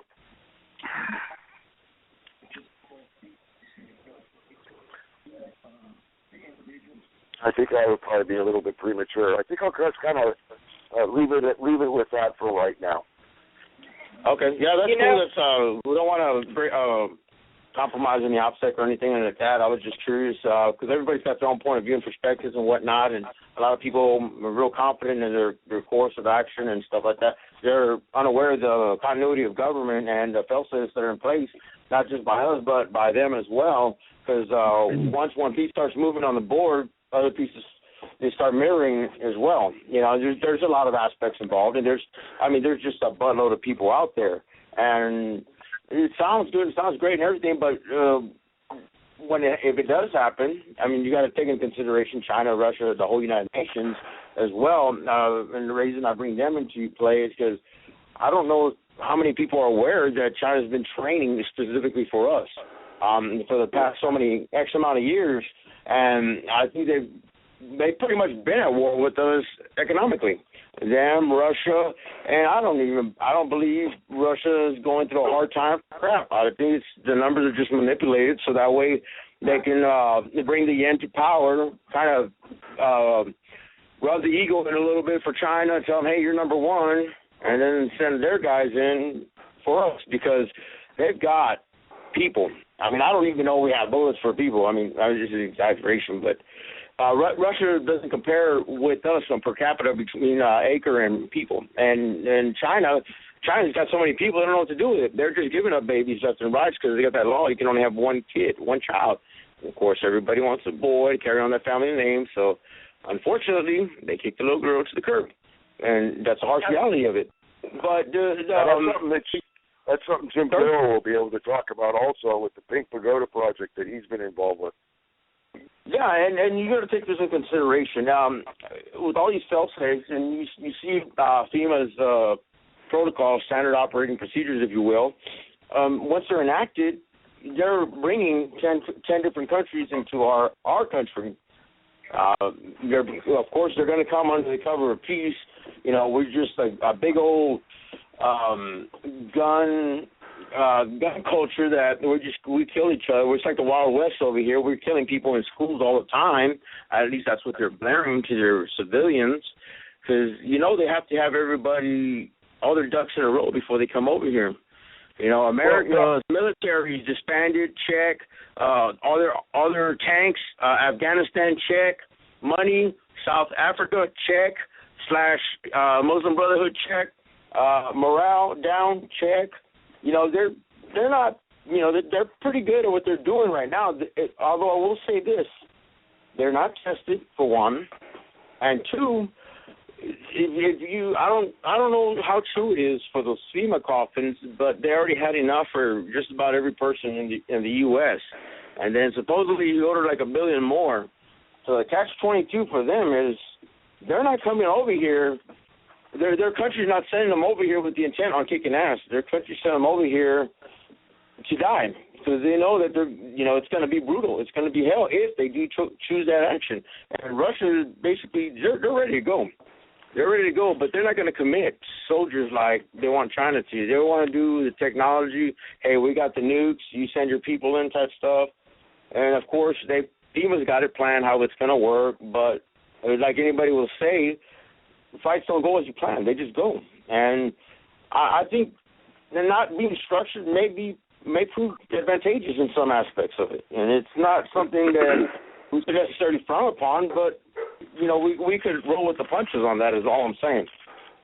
Well, a lot of what you're talking about is, in fact, in the RAND Corporation documentation. I haven't read the latest version of it, but they're updated about every 2 years. But a lot of what you're speaking of is in there. And I don't know how reliable the intel is, but there's supposed to be a large Chinese force training. I think it's south of Laredo, south and west of Laredo. But again, about 60 miles?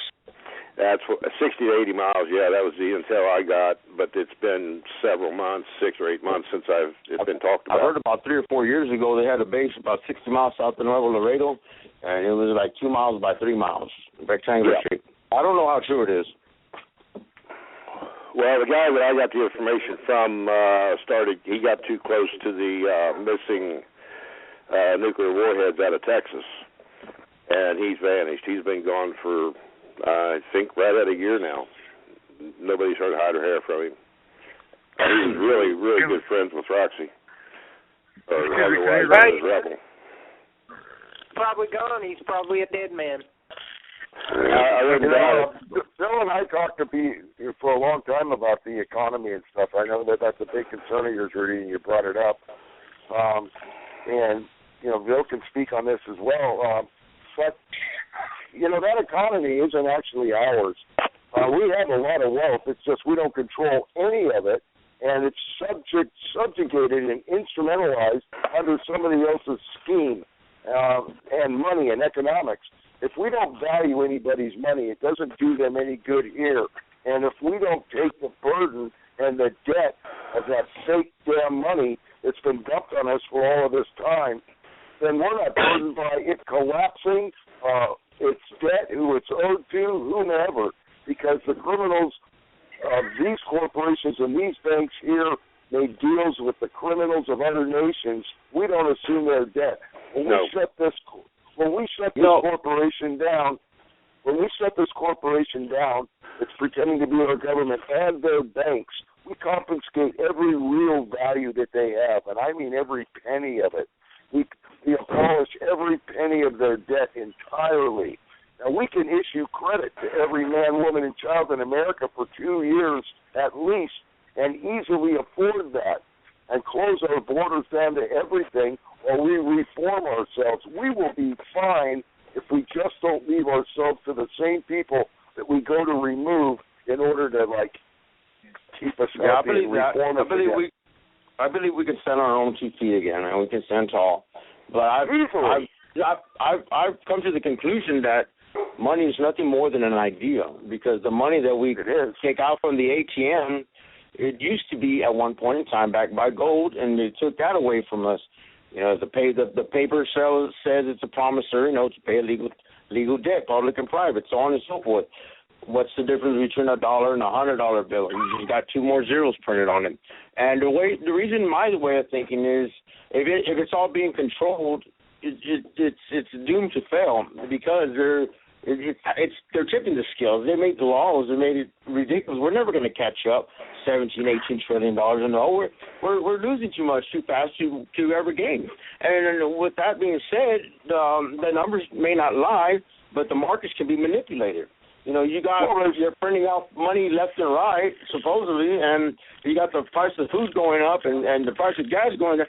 You know, if I look back 50 years ago, I probably eat about the same amount as the person back then. But the difference is the price that we pay, and that's offset by the markets. And of course, it's just a big old cluster. And that, to me, that's all.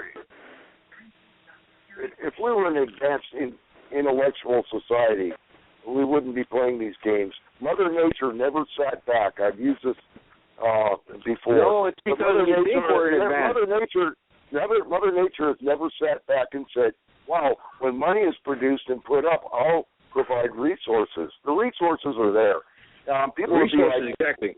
They're already there. We can do anything we choose to do. In fact, we would waste less resources, because the profitability of corporations, the more resources they burn, the more profitability they attach to it. And they are very, very wasteful. Without that, and you are only utilizing, without being limited to the technologies that we are by these profiteers who control them, if we utilize only the resources we needed, given what's available to us, including free energy of many different sorts, we would burn through far fewer resources, and we wouldn't do it for the sake of the type of enslavement that it's being used for now. And then enslavement is also by depravity, because they can deprive us of our energy, our water, and everything else whenever they choose to, because we've allowed them to control it. Well, there again, you know, you cut the head of the snake off. You remove the cancer, the resource problem renews itself. The gentleman earlier spoke about the chemtrails. You know, we're still getting fallout from Fukushima. We got cesium-137 falling down on our heads. At least we do here in Kentucky. We're, courtesy of the Alberta jet stream, or it comes out of British Columbia. You know, you cut the head of the snake off. You stop the chemtrails. You stop the manipulation of weather. Let Mother Nature will replenish herself. Being on a farm, I can tell you, you know, it just takes you don't really have to manage much. If you smart harvest, your land manages itself. Yeah, if you just utilize it properly. I just feel like we're supposed to be the most advanced civilization on the face of the earth. Why are we the only ones paying rent? Yes, I'm in a radio title battle right now in my county, so.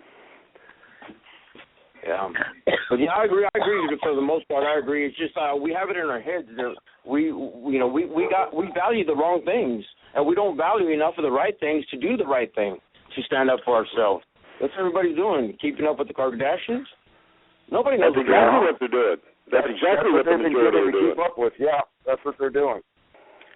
Yeah, so I mean, you can't cut the head off of the snake. There's a lot of freaking heads on this one animal. It's huge. And it's, you know, I always tell people the war on terror, the war on drugs is never going to be won, and it's going to be never ending. And it's, they do some weird things to get funding, so on and so forth. But I mean, for the war on drugs is for profit only. Yeah, so you have, like, these extremists. They actually do want to hurt us, okay? So we go and get them. But in the process, we accidentally, bomb goes off and they kill a kid, or they kill somebody else, or somebody's relative. Well, two more are going to rise in their place, and it's never going to end, And that's, there's just so much BS, so much frivolous laws, so much politically correct, so much appeasement, so much give away everything to everybody else, but not take care of ourselves. Something's got to happen. Yeah, that's been our point for a long time. It's just get rid of them from here. Yeah, I don't care how many heads that snake body has on it. Throw the whole damn snake out of here. Yes, sir. And leave the problem wherever it lies elsewhere for those people to resolve. I guarantee you, if we fix ourselves here and we show the example and the prosperity that we, as we've already done in the past, can do again, there'll be a lot of nations that say, this snake ain't going to last here either. And it'll get cut up and cut up and cut up until it's just a bunch of isolated little provocateurs hoping to reform a plan someday and take another 2 or 3 or 4 or 500 years to try to put it together again. But at least we'll have an intelligent level of humanity who's recognized the fact that, wow, this could really happen in a somewhat modern era, and we'll be more vigilant against it. And hopefully, by the time that these people try to make a stand again, we'll be advanced enough to just not have time for that crap, and we can resolve it much quicker and not allow it to fester. Because if somebody wants to have ideals, good for them. Have all the ideals you want. But if you have impositions attached to those ideas, sorry, there's no place for that. Yes, sir. Hey, you guys, let me bring Terry Fletcher in. He finally got in, and he's been sitting quietly. I know that name. Terry, say hi, brother. Go ahead and say hi to the folks and let your voice be heard, brother. Can you hear me? Yes, sir. How's it going, Terry? Copy. Oh, hello, everyone. Excellent conversation tonight. I'm just sweet. I'm tickled to death. I'm down here just below somebody in Tennessee, not too far from you. We'll have to hook up and have some coffee. Bill, sounds like a plan. Sounds like a plan. Bill. Okay. Hobart. Okay, it must be Bill. Okay, I'm Terry Fletcher on Facebook. I know him as well. Say again? I said I know of you as well. It's Bill Digilarmo. Bill Hobart is also here. Oh, okay. Sweet Willie, and then there's Sweet Willie. Okay. All right. I was really enjoying the conversation. I had trouble. I may drop in a second. I don't know, but I had trouble with signal. The conversation, I don't know. I'm not sure who I was listening to talk about how things need to be looked at and or gone forth with. But I'm just, it's given me great pleasure and hope, this conversation you had tonight. Like you said, like someone said, this conversation may change. I'm just, we're all grieving with frustration, and I'm just here pretty much to listen tonight. I don't really have a lot of input tonight, but I am picking up on a lot of intel here that I wasn't really aware of. I just appreciate all of you, Miss Becky especially, diehard patriot. And I'll just back off now, and I want to thank each and every one of you. Just thank you. I wish you all a good New Year, and at this point, I'll back off and say carry on. Hey, Terry, why don't you give Bill Bohart your information so you guys can connect? You're very close to one another, and I know that was of interest to you. Terry, you have a riot-free zone meaning on your wall on your timeline? That's affirmative. Yeah, I got you pulled up. We will stay in touch, we're sir. Friends, aren't we? Yes, friends, sir. Bill? Yes, sir. Okay. We're friends too, Terry. Yes, we are. Okay. Yeah, we're all friends. Didn't know it. Okay. All right. Well, carry on, Bill. I don't like you that much. No. Okay. All right. Well, please carry on with the conversation. Don't let me interrupt anything here. I don't have much to say, so please carry on. Bill, Bill, if you and Brother Bohart and the rest of the panel that are here today would like to continue this roundtable conversation and go ahead this week and let's start pumping out the preparedness issues and organizing. And then again, Connie and Keith, definitely on the handicap issue, that's something that we really need to address. I'll set up shows for the rest of the week according to you guys' schedule. Yeah, and you might want to, like you've been doing with some of the other ones, tie into the show also that Bill and I are going to be doing, and we can do the same with you. Absolutely, that'd be great. We're running out of time tonight. I'm going to go a little bit over until you guys are tired of talking, I guess. We've got about 30 minutes overage that I can actually continue to record so that we can archive this for the folks who want to come back into the archive. We've got 4 minutes left in the show. This has been a great discussion tonight. I really appreciate it. Go ahead, Bill. Continue with what you were speaking on. Art? Me? Yeah. Yeah. You were going to add to what I was saying. Go you were ahead. going to add to what I was saying, Bill. I could feel it. What's that? You were going to add to what I was saying. I could feel it. Yeah, I got distracted. Yeah, first I want to put an apology for the shit hit the fan, the situation earlier. The tomcat came in from his little 4 or 5 day adventure, and the dogs went apey. Anyway, boy, I lost my place here. Bill, go ahead and take it, and I'll catch up here in a minute.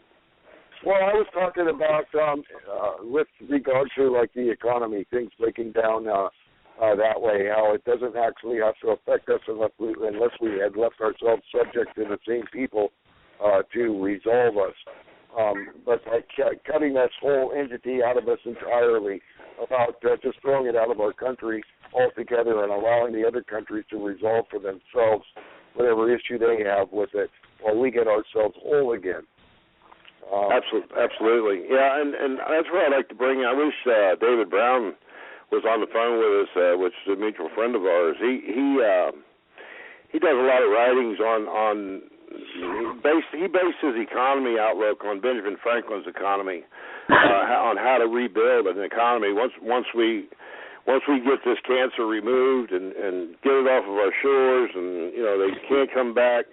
A lot of people have a lot of good ideas, but we really need to let an elected Congress with true patriots coin the money.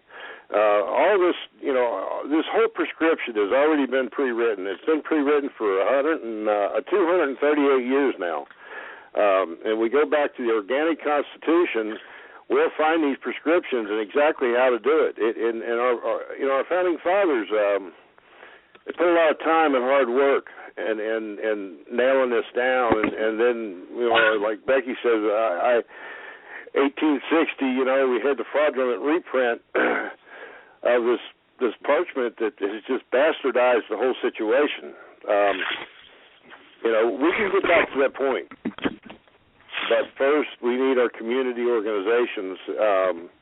We got to take care of our veterans. And I tell you, man, I know some veterans that are in wheelchairs, and they still got some fight in them. They still got some fight in them. Don't count them out.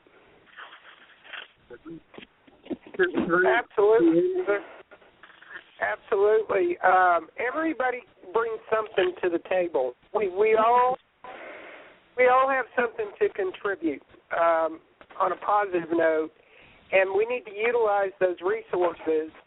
And like you said, we need to channel that and make an organized effort to unite and bring those folks together, and let's get this party started. I mean, if you folks out there that are listening still have an idea in your mind that we're living in some kind of Vietnam era or Civil War or revolutionary period, in your mind, the first shot has to be fired before we can act on our God-given right to thrive and survive. Then I don't know what to tell you.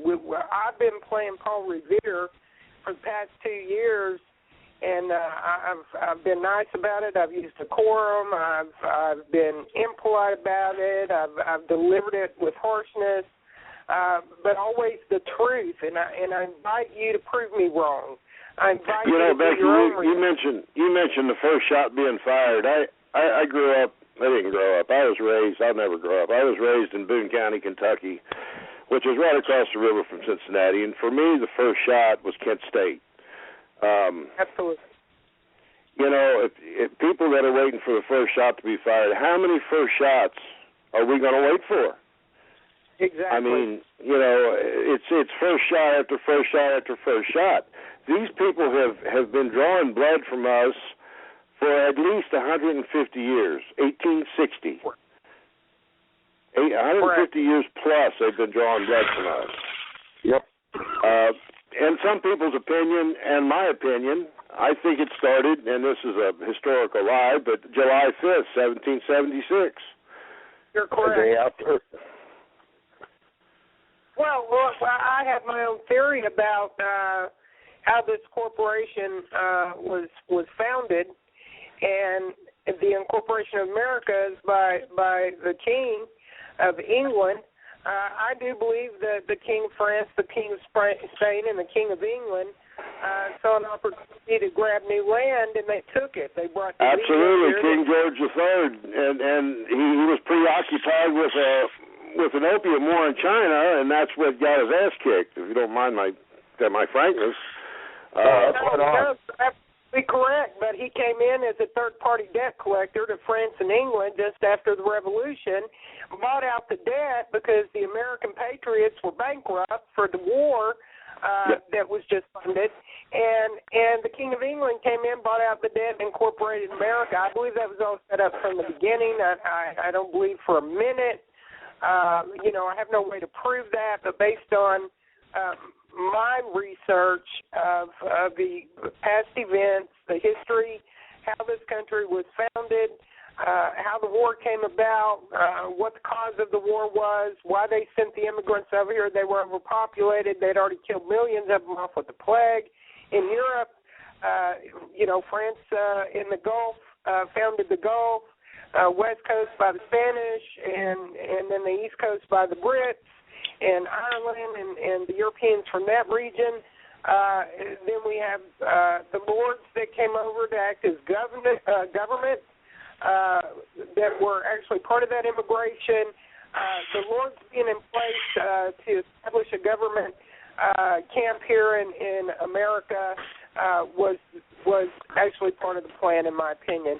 And in the first 8 laws of nations, the 8th law stated that it was punishable and illegal for any person to own another person for profit or slavery, whatever purpose it may be. It was actually a law that was broken, as in the Articles of Incorporation, it stated that we were subject, i.e., owned by the king, when they incorporated America. So we were enslaved from that day forward.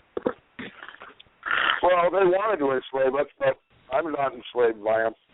I don't think they were expecting as many enlightened beings to be born as have been born amongst us all, most of all of us here and throughout. Ones who are willing to kill their asses to get them back out of here. So, yeah, and you're right. You're right. Freedom is an idea. You could be bonded in chains, and if you're free in your mind, you're free. Because when they threw Paul in shackles, he was bound. He was still praising God, singing to him every day. And it was all in his head. It was in his head. And you can't tell him nothing because he had God. That's all he needed. But they have so many years ahead of us, 100-some years, and we might fall under the American car. We may not. You know, we know what's right is right, what's wrong is wrong. And when there's a point in time where we're going to stop reacting and start acting. We're gonna have to say, you know what, they're doing this, they're doing that. Don't give them that respect. They're a corporation. You know, you can't give that respect to somebody who wants to kill you. They want to exterminate your family. They have no rightful right to even exist. Exactly. And who are they to do that to us? To me, to my kids. You know, we live peaceful lives. What you just said is so important right there, Rudy. I try to emphasize that all the time. It's how we regard them determines how we will handle them. And giving them any credit as being a government or having any authority at all is the wrong move. You got to look at them for what they really are, and that's that. I'm sorry, go ahead. Exactly. No, you're right. You got to call a spade a spade. You cannot stand there and be politically correct and try to appease a certain crowd or minority or whatever. And I'm a minority too. So, I mean, it should go without saying that if you're born here in the good old U.S. of A., you should just be rightly called American.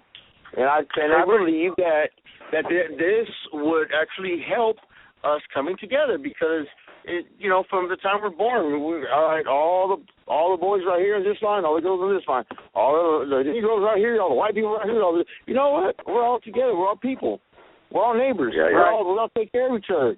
And when you can get past that, who cares your skin color? Who cares how poor you are? I think every person in this life that walks the earth is going to need a hand from somebody. Bill Gates might start choking on an apple. He's going to need somebody to give him a Heimlich. You know what I mean? All the money in the world is not good for you. Hey, he's going to die if I'm in the room. That bastard can choke, all right?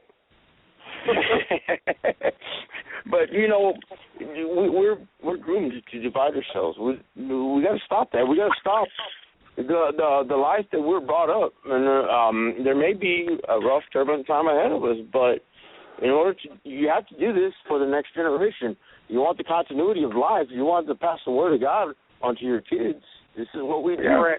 We have to take our own path, not the road that's frequently traveled, the expressway of hell. That one's not working. Yeah, the road of least resistance isn't going to get us anywhere. Yeah. But, it's just the bottom of a mud-sloped hill. Yeah.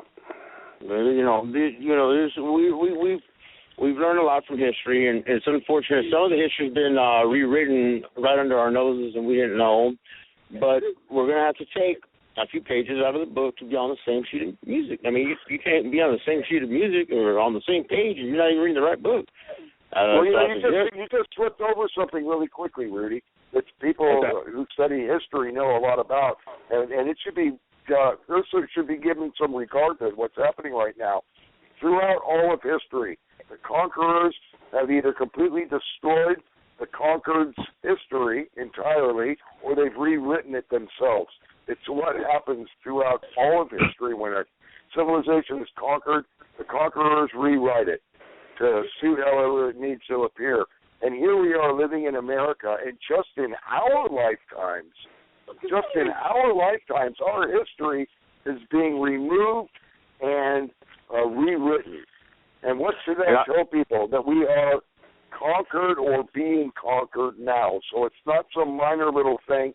I'm not this extremist. I'm not this paranoid, delusional person when I say we're in the final stages of a grand coup d'etat. And people should worry about that because there's so much at stake.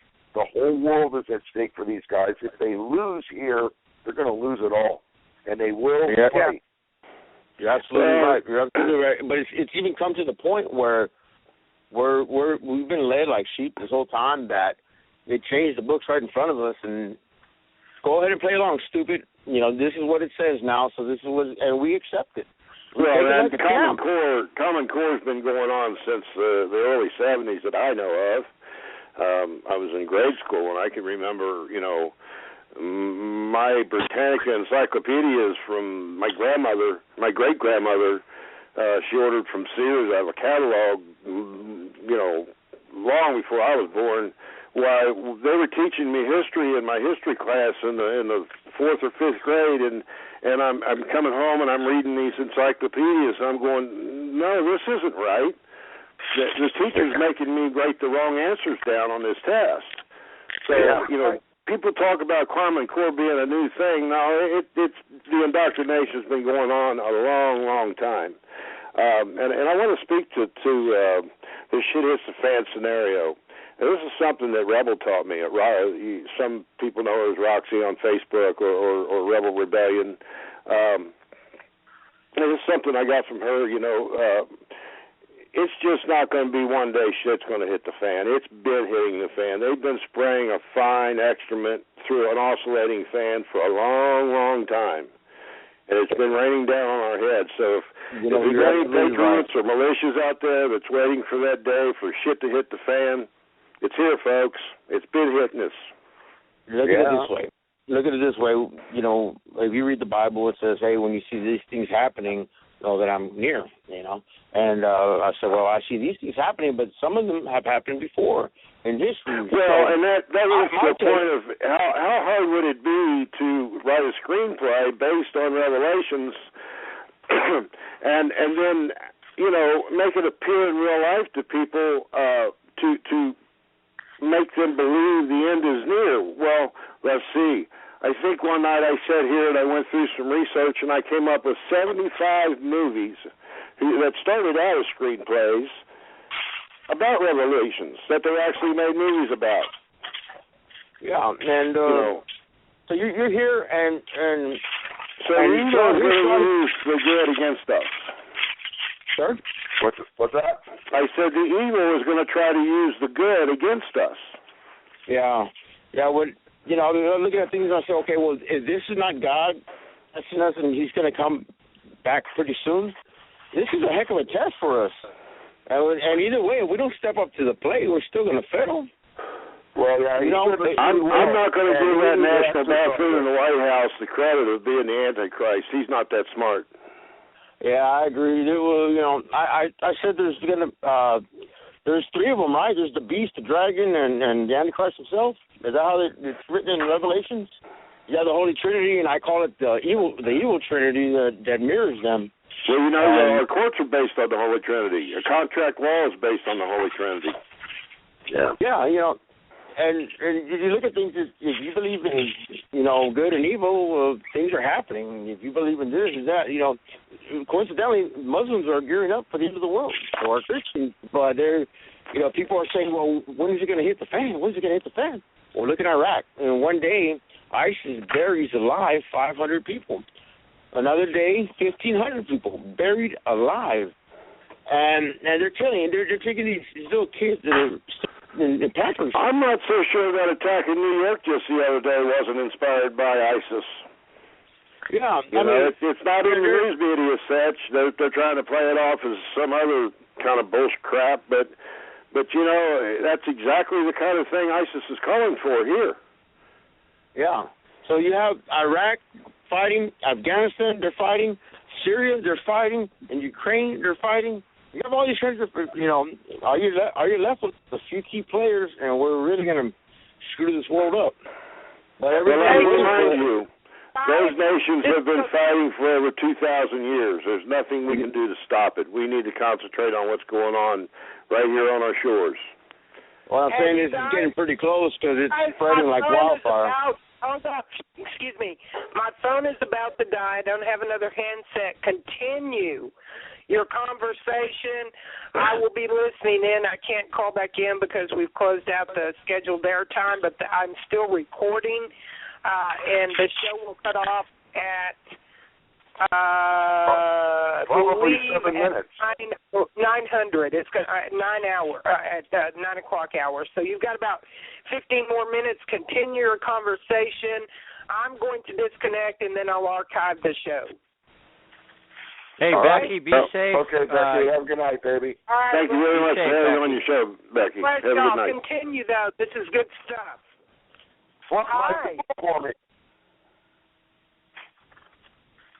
Okay, we're still here, right, guys? I guess it's up to us, right?